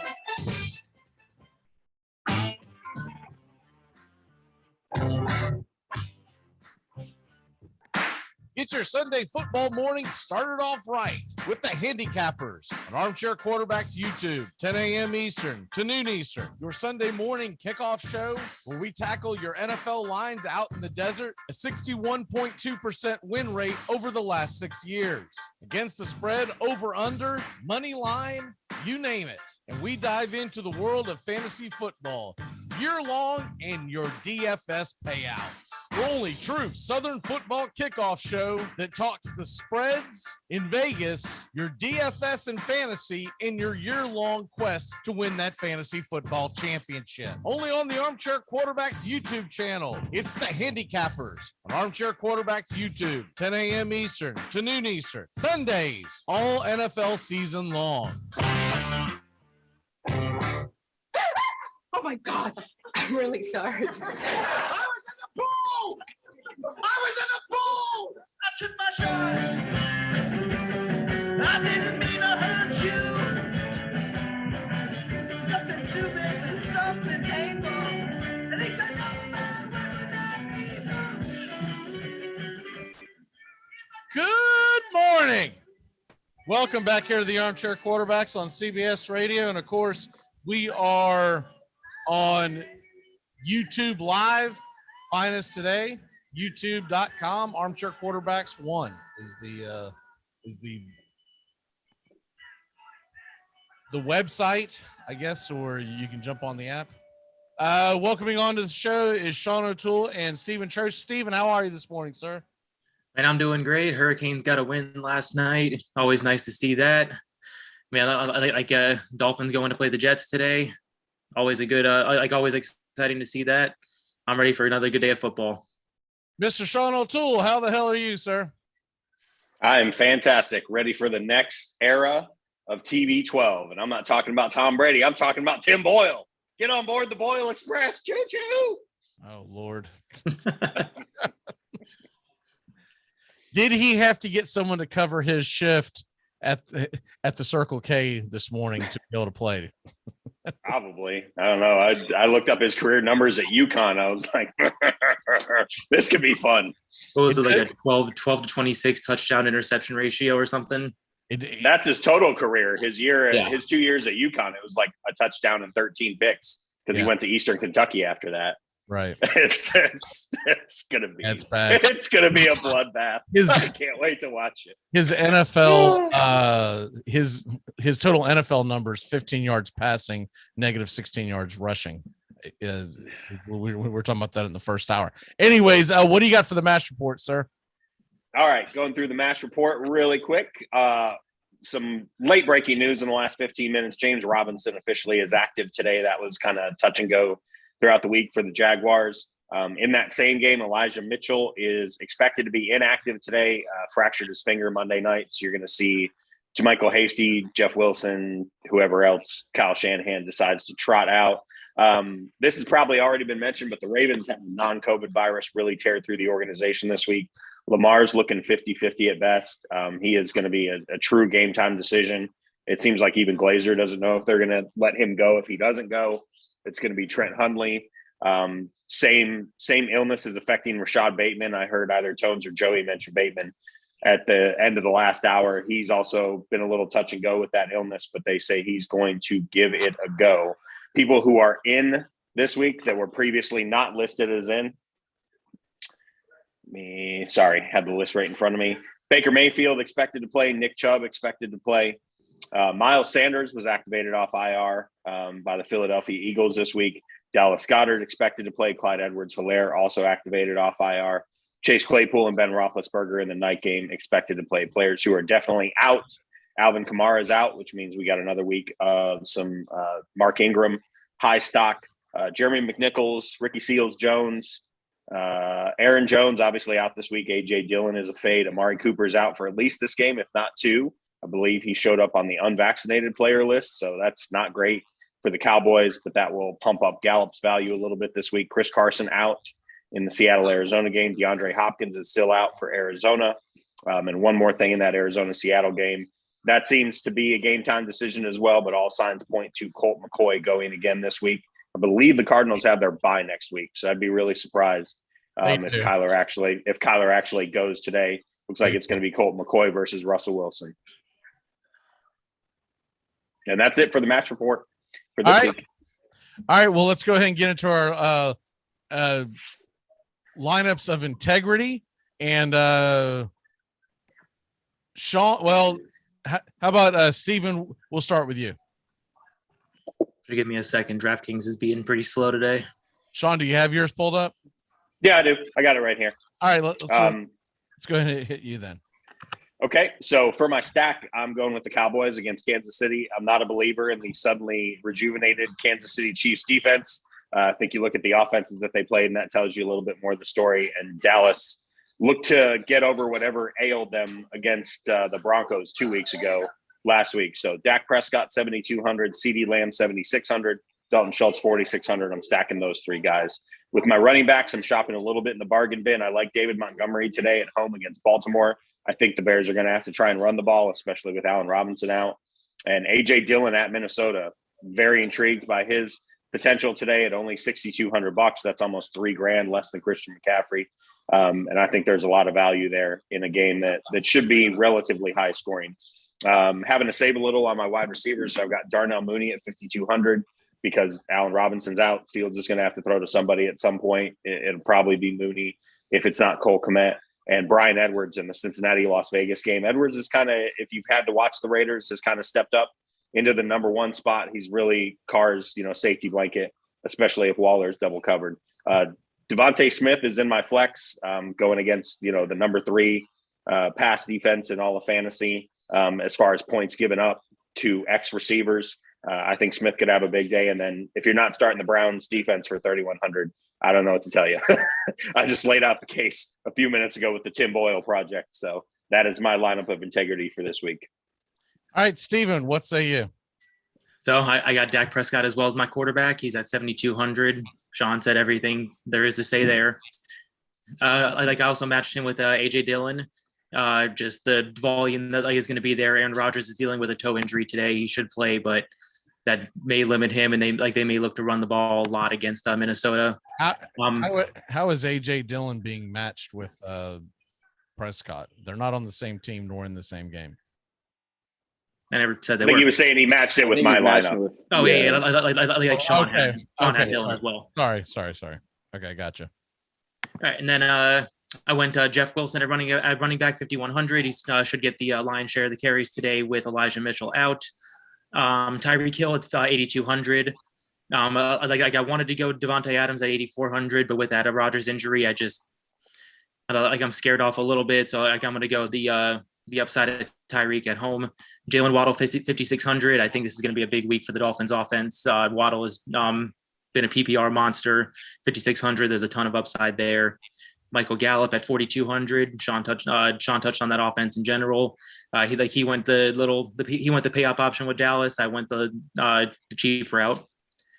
My tight end, I went CJ Uzomah. He's at 3,500. Raiders are one of the top 3 against the top 3 worst against the tight end position. CJ Uzomah 3,500. He gets red zone looks from Burrow. Also, side note on Hard Rock Sportsbook, he's plus 325 touchdown prop. I locked that in today. My flex is DK Metcalf at 6,800. Especially with Kyler potentially being out, I think this is going to be a get right spot for the Seattle offense. And then Browns defense at 3,100. Nothing else needs to be said there. All right, so I went ahead and changed my up because about 9 of us have picked Dak Prescott as our quarterback. So we got to have something changed. So originally I had Dak Prescott and I had CD Lamb and the whole 9 yards. But anyways, I have to go somewhere different because if not, we just hit rinse and repeat on everyone's lineup. Another game that I think is going to be a shootout. I think it's kind of a low-key shootout. Most people are focusing on the late game with the Chiefs and the Cowboys. I'm going to take Joe Burrow and the Bengals in a shootout in Las Vegas. I'm going to have him and match him with Jamar Chase is going to be my receiver. I think he'll put his name back in the hat for Rookie of the Year today. I know everyone's switch from him over to Mac Jones, but I think Jamar Chase will have a good game. I did keep Gallup in the lineup. I put Tyler Lockett in the lineup. Bobby talked about this earlier, but he usually has pretty good games against Arizona, and so I'm expecting him to flourish. My running backs, I went Christian McCaffrey at 8,900, Jeff Wilson Jr. at 5,100. By the way, Chase was 7,200, Gallup was 4,200, and Lockett was 6,000. And then my tight end is CJ Uzomah, so that's another Bengal that I'm going to match my quarterback with. He's only 3,500. 30th against the tight ends. He's going up against what is the third worst in all of football defenses against tight ends in the Raiders. So I'm hoping that's what I was trying to say. Yeah, that's what I was trying to get at. And I think CJ's one of these guys. I mean, when he does have big games, he has big games. So I'm going to take my chance with him. AJ Dillon's going to be my flex at 6,200, and that put me in a pickle there with my defense. I had 2,300 to spend, and I'd choose between the Jets, who've been atrocious, or the Jaguars, who've looked a little better. So I'm going to go ahead and go with the Jaguars at 2,300, and that's my lineup of integrity. Originally, though, I do like everyone's pick on Dak Prescott. I just like, man, every single one of us has got Dak Prescott. It's kind of funny. Like the first run of my lineup had Burrow and Chase, like Joe Burrow and Jamar Chase, and then I switched to Dak Prescott. So I thought everyone was going to go with the Bengals. Yeah, I think that's going to be a high-scoring matchup, Bengals Raiders. Oh yeah, I'm loving that game. DFS, betting overs, everything about that game today. All right, Steven, give me your bold and cold predictions today. Well, I mean, we kind of already touched on it a little bit, but like one of my bold is CJ Uzomah is going to have a big day. Like you said, when like he doesn't do much pretty often, but when he goes off, he goes off. The matchup is there. One of the highest totals on the slate. I love it. DFS purposes, 3,500. Not many people are going to be on him. Like if you need a tight end to fill in this week, I know Tyler Higbee's out. Should be a great pickup. My cold prediction, like me pull that back up. See, I mean, I've been going back and forth on this. Yeah, no, that's not even a cold prediction. That's just like that's going to happen. Somebody actually gave that as a cold prediction today. I was like, if he's in your lineup, you've got some issues. First of all, get the hell out of that league. If you're streaming Tim Boyle, get out of that league. The only but touching on that like the Raiders Bengals game, the one piece I don't love there is Josh Jacobs. Whenever the Raiders have to go pass heavy, he is not involved in the game script at all. And if we're talking DFS purposes, he is one of the top price running backs. Actually, it was a little bit farther down, 6,000, but still, like even in that range, I'd rather go Antonio Gibson. I'd rather go James Conner. I'd rather go everyone else in that range but Josh Jacobs. So, I mean, if you have him season long, try to look elsewhere. He has been an utter disappointment, hasn't he? Yeah. Bobby, did we get your cold and bold? Yeah, I went over that. I think one of them I mentioned was Lockett, like you were talking about. Yeah. Okay, sorry. Sean, what are your cold and bold predictions? So for my cold prediction, I'm going to go a little bit off the board, and I'm going to go back to that Bengals-Raiders game. Still seeing a lot of stuff on Darren Waller. I'm seeing him in a lot of cash lineups. I just don't like their potential to get him the ball in that offense without any competent outside receivers, aside from Edwards and Renfro, who are fine. You know, if those guys are in your number 3 and number 4 spots, you're okay. But if they're your number 1 and number 2, you're really not okay. And I think we saw the blueprint last week with what the Chiefs did, where they just said, we're going to stick a safety and a cornerback in bracket coverage on him, and you're just not going to throw him the ball. So I think you got to stay away from him until he burns you. My bold prediction, I love watching, you know, ticket counts from Vegas in the morning time. I hate to pour cold water on anybody who's got stuff on the Dolphins, but in the last 3 weeks, teams with over 70% of tickets in Vegas are 110-1 against the spread. Right now, the only team reporting by BetMGM that has more than 70% of the tickets in on them and the spread is the Dolphins at the Jets. I'm just staying away from that game altogether. I don't want to touch it because I don't know what either of these teams are. By the way, Steven, I did finally sign up for that for the Florida-based Hard Rock, which is essentially MGM. It's really difficult to navigate that thing. I'll get the handle of it, but question: are there future props in there? Like, in other words, like can you bet on the Heisman or anything like that? And if so, where do you go in the thing to find the Heisman? I'd have to pull the app up, but I think if you go on the top and like if you click like on each individual sport, it'll give you like, you know, game lines, player props, and then like, you know, I know for like NFL it has like conference championship, Super Bowl winner, things like that. Yeah, I found those. I have not found the Heisman on there anywhere. I will say like it's a pretty limited market for now. They don't have I mean, like I was looking the other night for one game, like the Monday night game, they had touchdown props for one team, but nothing for the other. Okay, they actually. I mean, it's still. All right, now I actually see the Heisman. Maybe it was pulled off because of games going on yesterday. True. And this was my argument to people last night. They were going back and forth about whether it's Bryce Young or CJ Stroud for the Heisman. Like, dude, it's Stroud's to lose, man. And if you look at the lines right now, Stroud is a minus 250.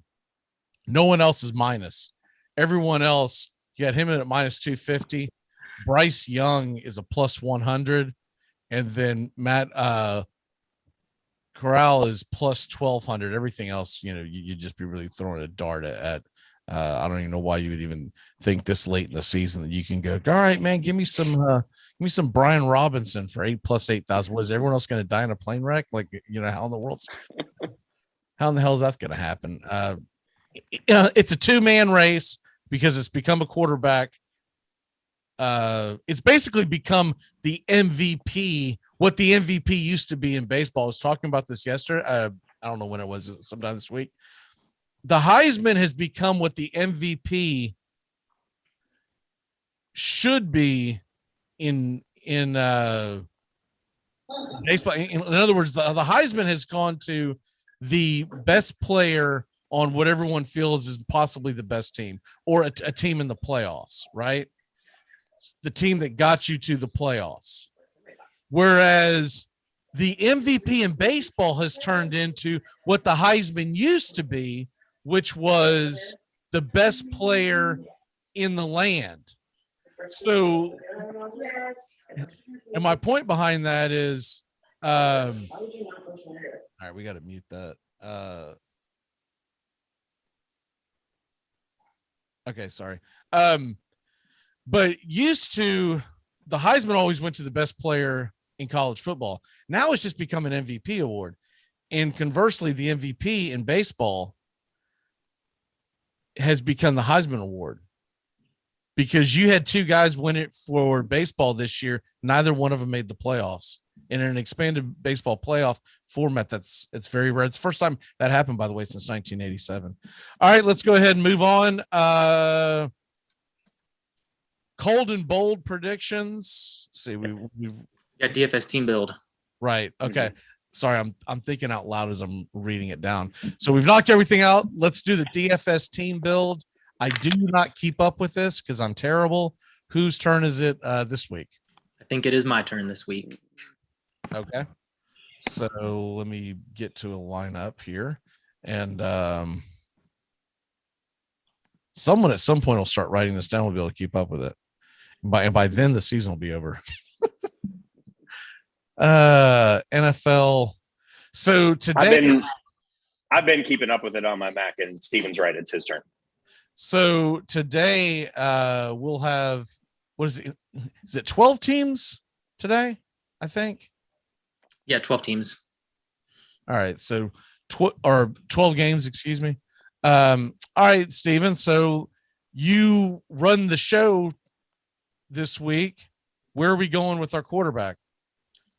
Well, since we all went Dak Prescott Might as well. in our team builds, or like in our lineup of integrity, let's run with what you did. I'm gonna go Joe Burrow here, and I'm going to stack him with. Oh, you're putting the kiss of death on me.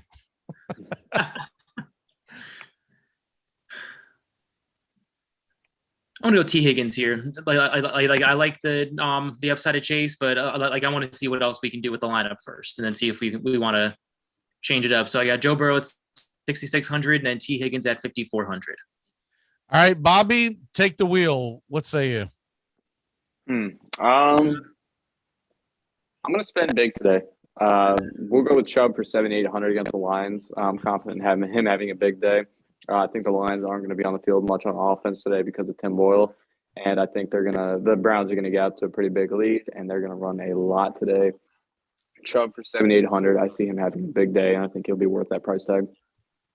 All right, Sean, what say you? I'm going to try to save us a little money on our second running back. Not seeing this guy in a lot of cash lineups this week, coming off a 2-touchdown performance going up against a really suspect run defense. Give me Antonio Gibson at 5,900. You say 5,900? Yeah. Okay. Yep, 5,900 Antonio Gibson.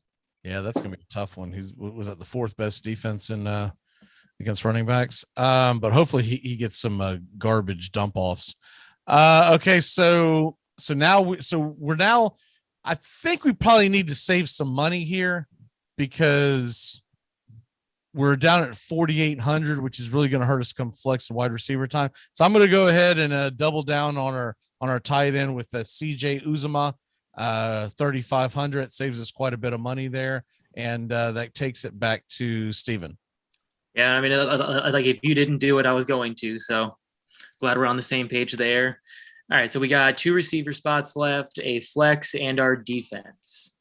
So I'm going to, and that we also have about 21,000 left, averages out to 5,200 a player.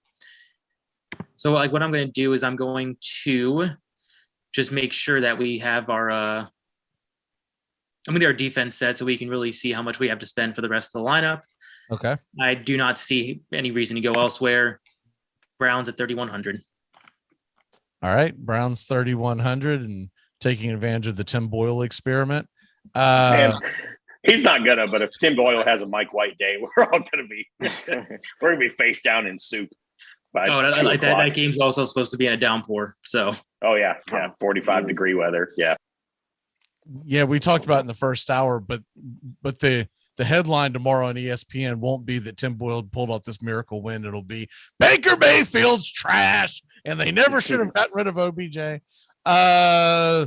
Bobby, what say you? Where are we going? We got 2 receivers flex left. I'll save us a little bit more money. I'll go with Michael Gallup for 4,200 against the Chiefs. He'll step up, I think, with Amari Cooper being out alongside CD Lamb. I think he's going to have himself a big day against a bad defense, very bad defense, especially the secondary for the Chiefs. Really, outside of Tyrann Mathieu, that secondary is not good at all. So I think Gallup's going to have himself a big day.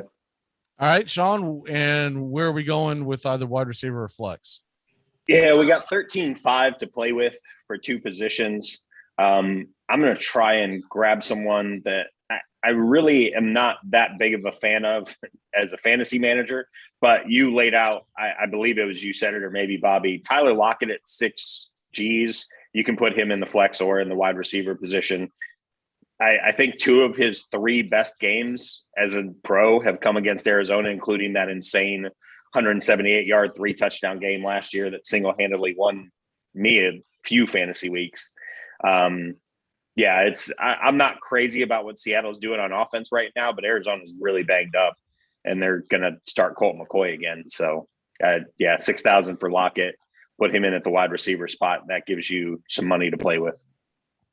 All right, so that's going to take me down to, so what do we have? We have 7,500. I'm going to save us some money because we can circle back on some of these. I'm going to take AJ Dillon at 6,200. That gives us 1,300 to play with, to put wherever we want. So anyone got any ideas of where you would want to go with that? I think AJ Dillon's going to have a heck of a game today, going against a Minnesota defense. And first of all, I think it's going to be a lower scoring game than a lot of folks think. So I think they'll stay in that narrative of being able to run the football. Does anyone have any ideas of where you'd like to spend an extra 1,300 at? Who's our quarterback again? Burrow. Burrow, right? How much is he? Yeah, we have Burrow with Higgins and Uzuma. I was gonna say the jump from Gallup to the people at 5,700 is, I mean, not anything crazy unless you want to grab Jalen Waddle. You know, I don't get Christian Kirk at 5,700. That doesn't move the needle for me. We're 100 off of right. Jalen Waddle. I mean, I like Emmanuel. Too rich. I like Emmanuel Sanders and Marvin Jones in that range. I don't know if I like him more than Gallup, but no, I mean, honestly, Gallup's going to be the number 2 receiver today in a shootout. Yeah. I think the obvious place to upgrade would be my Antonio Gibson pick. I'm just not sure for what, because see if you had, so if that would we upgrade, that would take us. It's DeAndre Swift. Well, no, if we put Dillon in the that running back spot, we can try to find a receiver in that range. Put Dillon in Gibson's spot and find something different there. Yeah, that's a good recommendation. Even still, there's not much. I mean, like Metcalf, we already have Lockett, Swift, McLaurin, Kelsey. At 7,200, Jamar Chase is there. We could do Chase. We could just load up on the Bengals offense. But if we did Chase, then we probably need to take out one of them, because at that point we got 4 Bengals in there. Oh, yeah, 4. How about that then? How about then drop T. Higgins for Emmanuel Sanders? Okay, so you take out Higgins, you put in Chase, and where is Sanders at? 5,300. 53. Okay. Yeah, that fits. All right. And another one, if you're playing this at home, that fits underneath that I like is the I think he's 5,100. Yeah, Wilson against Jacksonville. He should rake some yards. Yeah. But anyways, we'll go ahead and move on from that, because if not, I mean, we can sit here and do this till all day long. Oh yeah. Past kickoff. Okay. All right, Bobby, what is your one big thing as you walk out of here? One big thing. Your lock. And your lock as well. Can't forget about that, of course. I'll start with the one big thing, but since you mentioned it, I want to get it off my chest. I think the Colts are going to upset the Bills today. Wow. The Bills have kind of had fits with AFC South teams, and really they've been one of the most, if not the most, inconsistent teams in football this year. I got the Colts pulling off an upset, and my lock of the day, I'll go with Jaguars plus 6.5. I don't think they're a terribly good team, but neither of the 49ers. Jackson is officially out. Lamar Jackson is out. Yeah, I don't mean to cut you off, but I wanted to. No, you're good. That's pretty big. But no, yeah, Jaguars plus 6.5. I know they're not a terribly good team, but neither are the 49ers. And I can see this being a pretty high-scoring and close game. I like Trevor Lawrence a lot today. I like James Robinson as well if he goes, and some guys in the 49ers offense. Dan Arnold as well. But yeah, I'm going to take Jaguars plus 6.5 as my lock of the day. Okay. It checks all the boxes. It feels weird, but it checks all the boxes. A team that played on Monday night that's going across from California to Florida on early kickoff. It checks all the boxes. And losing the running back one. And whenever you have someone win on Monday night going up against a bad team, the line is usually a little inflated. So there's that going on too. All right, Bobby. Well, we will see you next weekend. Awesome. Have a good one. Yes, sir. All right, let's go ahead and next thing up on the docket, obviously, would be our stardom situms as we get into this and make sure we haven't gotten any in the chat room. Let's see, here we go here. All right. So let me hit this up, get a couple things off my screen here so I can focus. And here we go. All right. First one. Sean, I'll throw this one at you because you were talking about the sickness of Bateman. Are you starting Ayuk or are you starting Bateman? Ayuk.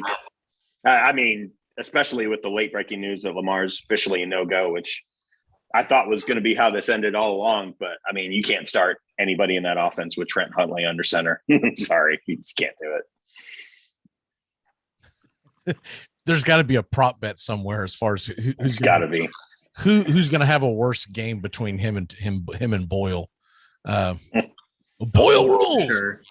Boyle's over under passing yards is 183.5. And if you think I didn't jam my brain into that under first thing this morning, you are sorely mistaken because he ain't getting over 100. He might. Yeah, I wouldn't think so, man. That's a good. Yeah, I love the way Penei Sewell's playing as a rookie, but Myles Garrett versus Penei Sewell, just go ahead and get the coffin ready. Tim Boyle is not going to have a good day.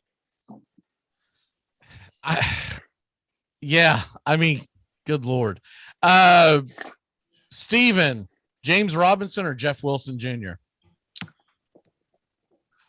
That's tough. I mean, I hate to say that that's tough, but I'm still going to go James Robinson. He's just the better player all around. They're going to have about the same workload. I do like that Jacksonville bet. I think Jacksonville is going to surprise a lot of people today, but yeah, James Robinson for me. Sean, Gallup or Claypool, full point PPR? That's interesting because I do like the Steelers tonight. Ben's going to go, but I'm still going to stay with Gallup just because I think they're going to double CD. And I think you're going to see a lot of Schultz and Gallup if they're trying to do anything through the air. Steven, Tony, Kadarius Toney, Ayuk or Elijah Moore? Just pick one. Full point PPR. Kadarius Toney. Sean, got to start two of these three. It's a full point PPR. Mark Ingram, Michael Carter, T. Higgins. Ingram and Higgins. I would leave Carter out of that. Just like I said, I got no feel for that game. Yeah, it's really difficult to figure out what the Jets are going to do when you've got Flacco under center.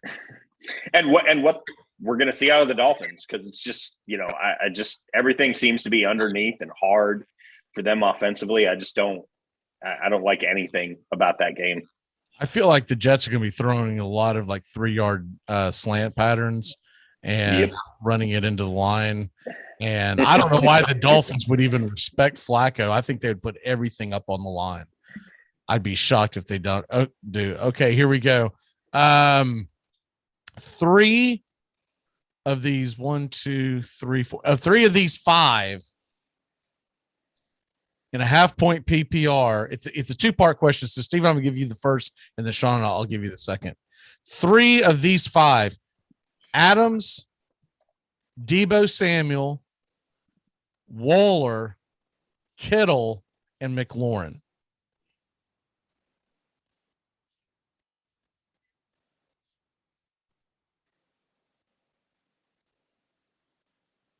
Did you get that? That's a nice little mix of players there. Yeah, Devontae Adams, Darren Waller, McLaurin, Deebo Samuel, and Kittle. He's got to pick 3 of those. Yeah. I'm pretty sure I know one he's going to say to sit, based on his earlier comments. It's you, Steven. Oh, it is me. Okay, never mind. Oh, Waller and sit McLaurin. Sorry, I thought you were asking Sean that.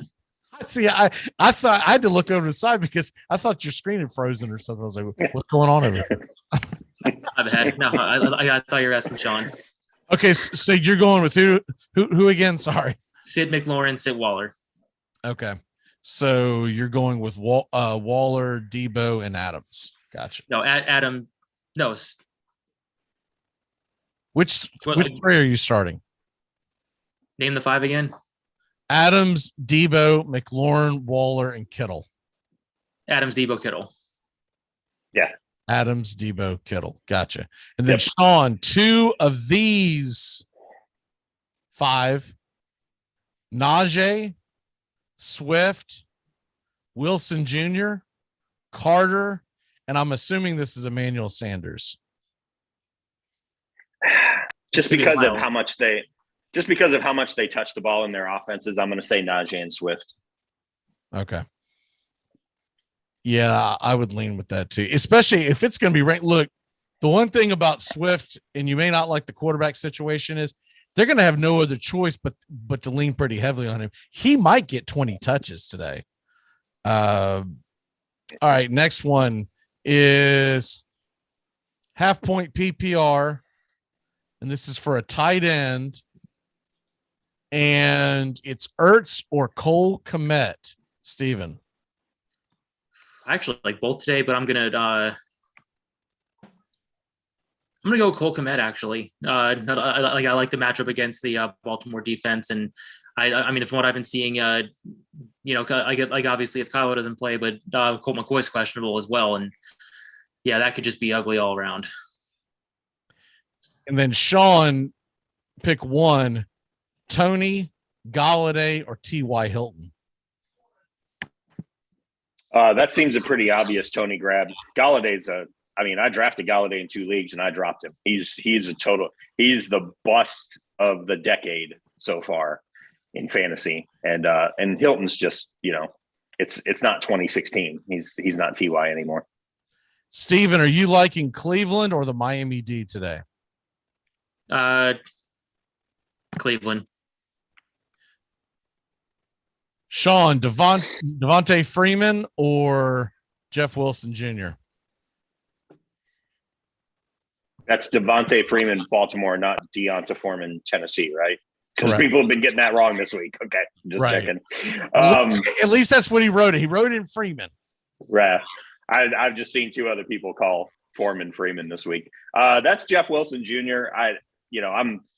That's a huge. Stephen already alluded to it, or maybe it was Bobby, but that's a huge upset alert game. So I wouldn't put a lot of money on it, but give me Wilson Jr. Kadarius Toney or Bateman, Stephen? If we had Lamar and we had a healthy Bateman, it would be Bateman 10 out of 10, but give me Toney this week. Sean, same question. Yeah, Toney. There's no way I'm starting anybody in Baltimore today. That game could be brutal.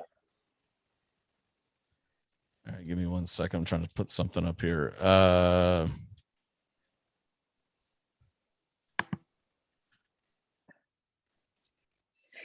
Okay. Like that Ravens Bears game has 12-9 written all over it. If you're not hammering the under, I don't know. I'll be interested to see what they do with Fields coming off that bye, if they open it up a little bit. But I don't have a lot of faith in Nagy is the problem. He's dead man walking. Yeah, he's a part of the Dan Mullen club right now. Oh man, it really does make me laugh that the Gator fans that gave me so much crap like 2 months ago, and now they're like, "Oh man, oh no, we suck again." All they need to do is get on Mel Tucker's staff. He's about to have he's going to have less than he would have had yesterday. Go in and do the unthinkable, beat Florida in Florida, and send them to 5-7. We're going to go to some crap hole bowl if we win that game. But the point is, keep them out of a bowl game. That would be absolutely hilarious. I don't know if anyone wins in that game because I don't know what bowl there game. are only losers. Yeah, I don't know what bowl game you get to go to if you win that game, but I don't know if there's any winners. It'll probably be some lopsided matchup. Congratulations, you get to play Oklahoma. Oh, sweet. The Ancestry.com Heritage Bowl on December 27th. Yeah. We're going to play Oklahoma at 8 a.m. on New Year's Day. Oh, man. You are that sucker. Sean, Colts D or Seattle's D? That's a tough one. I like what Bobby had to say about the Colts, and it's getting concerning time in Buffalo lately with the way their offense is run. But no way am I taking them on the road. I would take Seattle's D just because Colt McCoy. I mean, you're going to be able to put 9 in the box and stop Connor, and Colt McCoy really going to beat you? Probably not. Here's a tough one, Steven. Start 3 of these 5. Okay. Swift, Dillon, Deontay Johnson, David Montgomery, or Jeff Wilson Jr. So start 2 or 3? 3 total of those. That's a tough one. I mean, that's easy for me. Dillon, Wilson, and the second one after. You said Swift, and then who else? Deontay Johnson. Then Swift. Okay, so Dillon, Swift, and Wilson. Yep. Yeah, I'm definitely not starting Deontay Johnson just because I'm concerned on how much rust could Big Ben have? I don't know. Montgomery, I kind of like that pick, but I think it's safer to go with Wilson and Dillon and Swift because, like Sean said, that could be a really low scoring game, and you get yourself a running back who's in a 12-9 battle. Then a guy who's really touchdown dependent may be screwed in that deal. He's coming off an injury too, and they really found something with Herbert, it seems. So he might be on a pitch count too, which is we did that game. We did that game Monday Night Football cast. Tones and I did right before they went on their bye, and Montgomery was definitely the lead back. He got the majority of the carries. I think Herbert only got two, maybe 3 touches in that game. So he's definitely the lead back.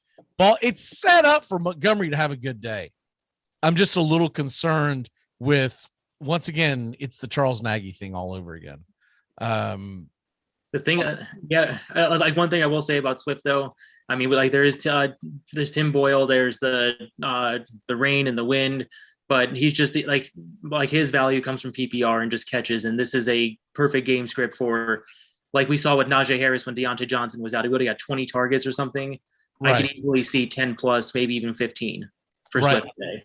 Yeah, exactly. Just dump downs. By the way, did y'all catch that UCLA USC beat down? Mm-mm. Wow. I saw the score. 62-33 UCLA. Wow. Ooh. Tough times in Southern Cal. I don't get how they're an elite program because they haven't. Well, when did Pete Carroll leave? It's all there.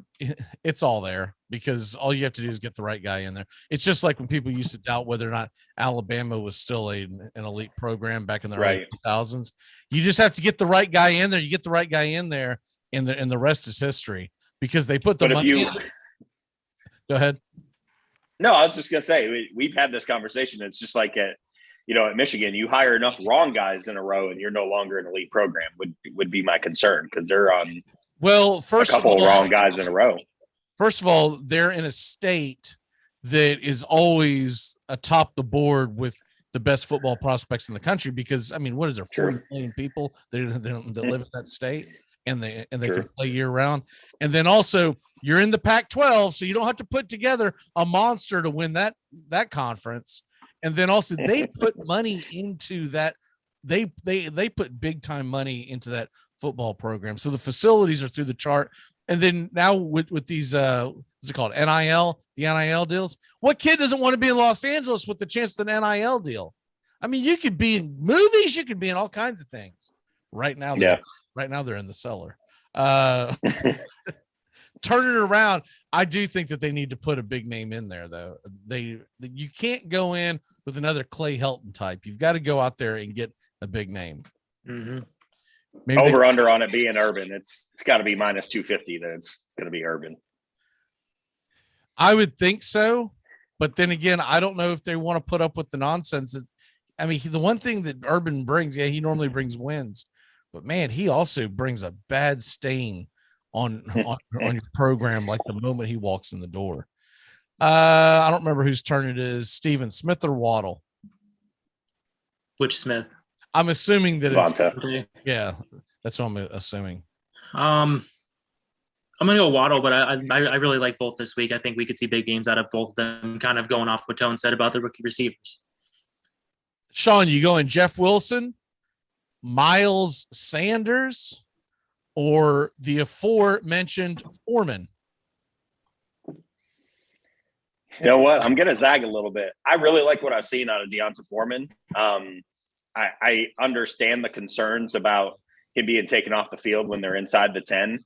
And it's a game where, let's face it, they could be up early. They also could not. The Titans, for whatever reason, always have a tough time with the Texans, regardless of their records. I mean, they've had tough times with them in the recent past. So I'm going to go with Deonta Foreman just because I think he might have a really nice day. That's another one that I don't know if anyone saw, the Purdue Northwestern game. Did you see the accidental onside kick that worked? No. The kicker for Purdue went to kick off and he slipped and busted his ass. The ball went ball barely went 10 yards, and Northwestern was not ready for it, nor was Purdue, but they fell on the ball. That's good stuff. Yeah, it really is. A couple more, and then we'll get into some picks because there's a lot of good spreads out there today.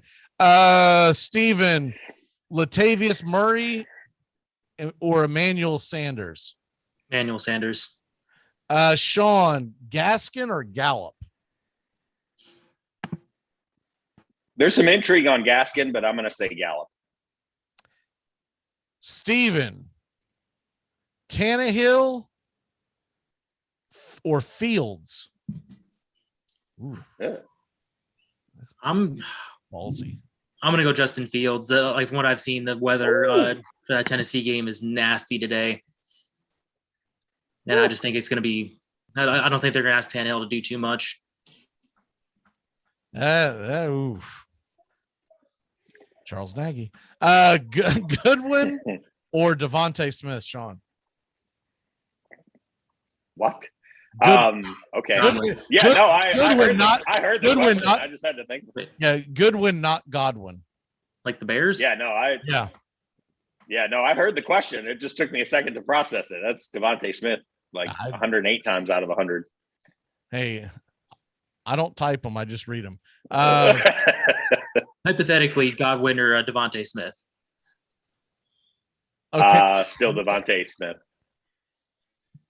I'm thinking it's Goodwin though, because it's an M. Goodwin. So I'm thinking it's actually a good one. Marquise Goodwin. Yeah, either way, just be safe and put Devontae Smith in there. Steven, Renfro or Bateman? Renfro. Sean, Freiermuth or Alex Collins? Ooh, that's a good one. Yeah, I'm going to go Alex Collins only because Carson's out. And the Cardinals' run defense, their overall numbers holistically still look good, but they've been run on the last few weeks. Steven, it's a standard league. Keenan Allen or Jeff Wilson? I'm going to go Jeff Wilson. Just a side note on Chris Carson. From what I've seen, he is out for the season. So if you haven't rewrapped, you can safely drop him. Yeah, bye-bye. Yeah, he's done. They've opted to give neck surgery. It's funny. He may be career ending. Someone predicted that. I don't remember what show it was I was watching, but they were predicting that like a month and a half ago. Mm-hmm. They said, I don't think he comes back. And they're like, oh, you're nuts. And we're like, you put him in your IR, but I'm telling you, I don't think he comes back.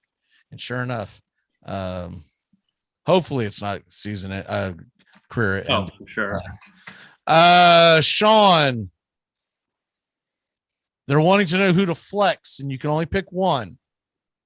Cooks, Waddle, or Collins? Give me Brandon Cooks. Okay. Half-point PPR, but yeah, I think you'd still stay the same. And one more, Steven. Let's go with who. He said they screwed me. Who do I start, Williams or CEH? Do you have another option? He's just like, I don't know what to do because it looks like CEH is going to play today, but you don't know how many touches he's going to get. And I mean, they've got a bye coming up. I mean, not even that. Darrell Williams has just looked like the better back. Right, but they are saying CH is going to start, so it's a crap show. I mean, I'd check waivers and try to avoid making that decision if at all possible. All right, let's go ahead and get into our picks as we will dive in here to our real quick, the locks that have already taken place. Bobby took the Jags plus 6.5. Tones took the Dolphins minus 3.5. And Joey took Minnesota plus 1. So we'll go ahead and start with the locks. Sean, where are you at this week, sir? Well, I've said a lot of very unflattering things about this game, but given where the line currently is and the breaking news, I don't see any reason I can't take it. It's the best value on the board, in my opinion. I'm taking the Bears plus 4.5 at home against a wounded, beat up, missing their quarterback. It has already dropped to plus 1. Wow. Has it? Oh man. I had it at 4 and it kicked me out to plus 1. Okay. I didn't refresh my page, so that's fine. I had a backup plan in that case. I wasn't Baltimore sure is still a favorite. It's strange. It is strange, but Bobby talked about this game, and I'll go ahead and take it since I'm geared up, and my son and I will have it right in the middle of the mix. Colts plus 7 in Buffalo. I don't know if the Colts are the good bad team because you look at who they beat and who they've lost to. They've lost to good teams and they've beaten bad teams, but I'm not a believer in the Bills yet. I still think that might be New England's division to win. So Colts plus 7 on the road. I think they can cover regardless. Steven, what say you? Well, I mean, this is another injury-affected game. I'm just checking to see if the line is still good, and it looks like it is. I'm going Seattle minus 3 with Kyler possibly out. DeAndre Hopkins is already out.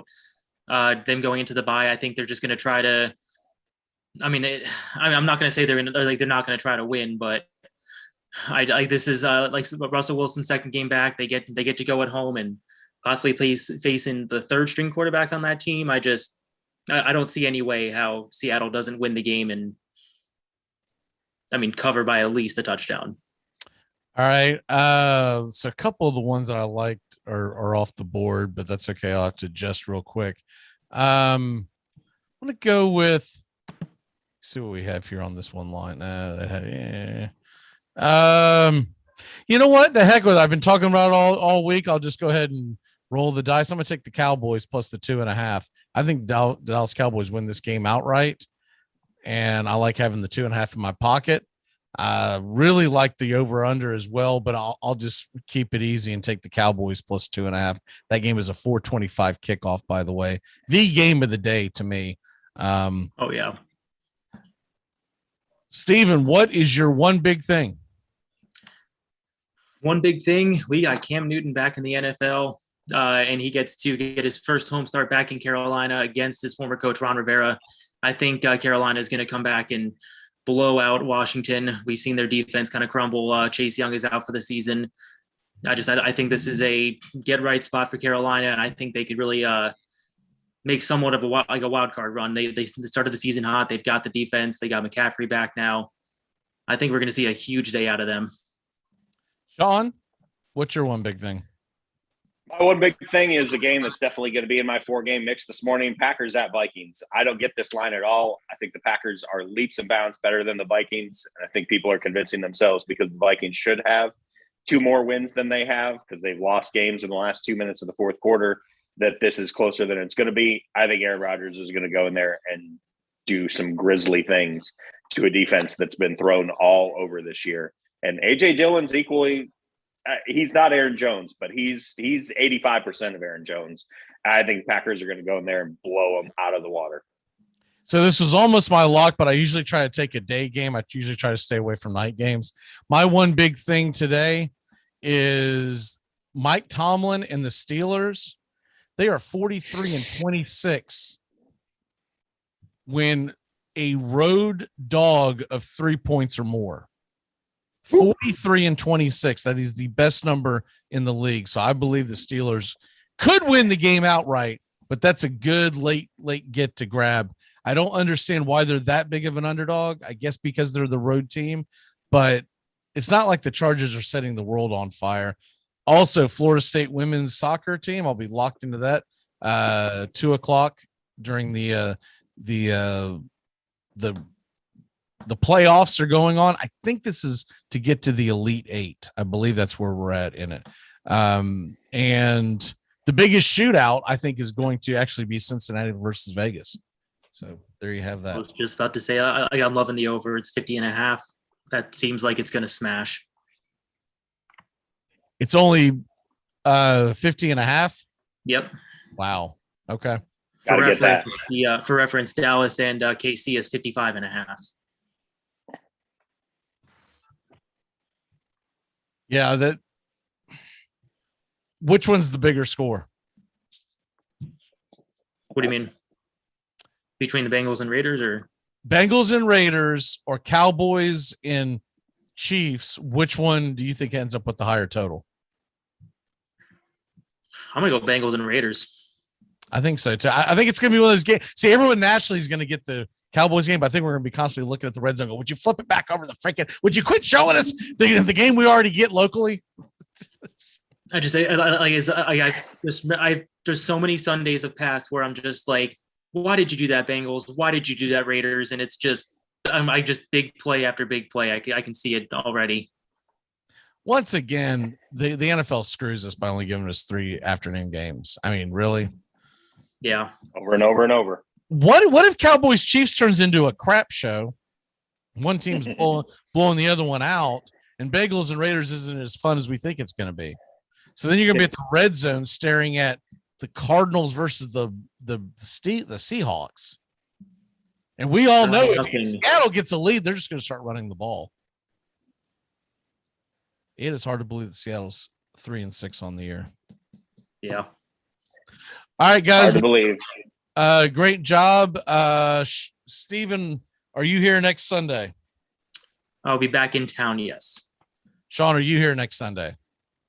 I am here next Sunday. I may ask you to make an impromptu appearance on Dixie Football Nation on Saturday, because I'm going to spend the next 7 days preparing my liver for the game, which is the most, I mean, it's the 15th anniversary of the Troy Smith. The last time this game meant this much and these two teams were this highly ranked. I'm not sure I'm ready for Saturday. My family's leaving the house. It's going to be intense. This should be a really fun Saturday of, as everyone calls it, rivalry weekend. I mean, the Egg Bowl would be good enough, but you throw the other one in there. And is the Egg Bowl being played on Saturday, or did they pick like a weird day? Because years ago it used to be on Thursday, and then they moved it. I don't know when they're playing this week. Here we. Oh, it's back on Thursday. Oh wow! Egg Bowl is Thursday night. That's gonna be very, very interesting. But yeah, that's I will be here next week. I don't know what condition I'll be in. That'll depend on what happens Saturday. Now, but I'll be here. Can I ask y'all something? The Friday games, real quick before we jump off. Can they do something about this? Because every year we end up with, okay, there's leftover turkey and people want to watch a little football and it's great. And you'll take anything because, whatever. But looking at the games that they have available on Friday is an absolute train wreck. Kansas State versus Texas. When was that ever going to be a big deal? South Florida, UCF. You scroll all the way down. Iowa and Nebraska. Can we quit putting Iowa on the Friday after? Nebraska on the Friday. Can we find a better team for Iowa to play? I mean, it's been 20 years now. Nebraska's not going to turn the corner. And I did see a funny tweet yesterday. Someone was complaining about Dan Mullen being 2-6 in the SEC, and a Nebraska fan chimed in and said, a record like that gets you locked up long term at my school. All right, guys, we'll jump on out of here. Biggest game on that Friday is North Carolina versus North Carolina State. That sucks. I'm in Raleigh right now. I may go to that game.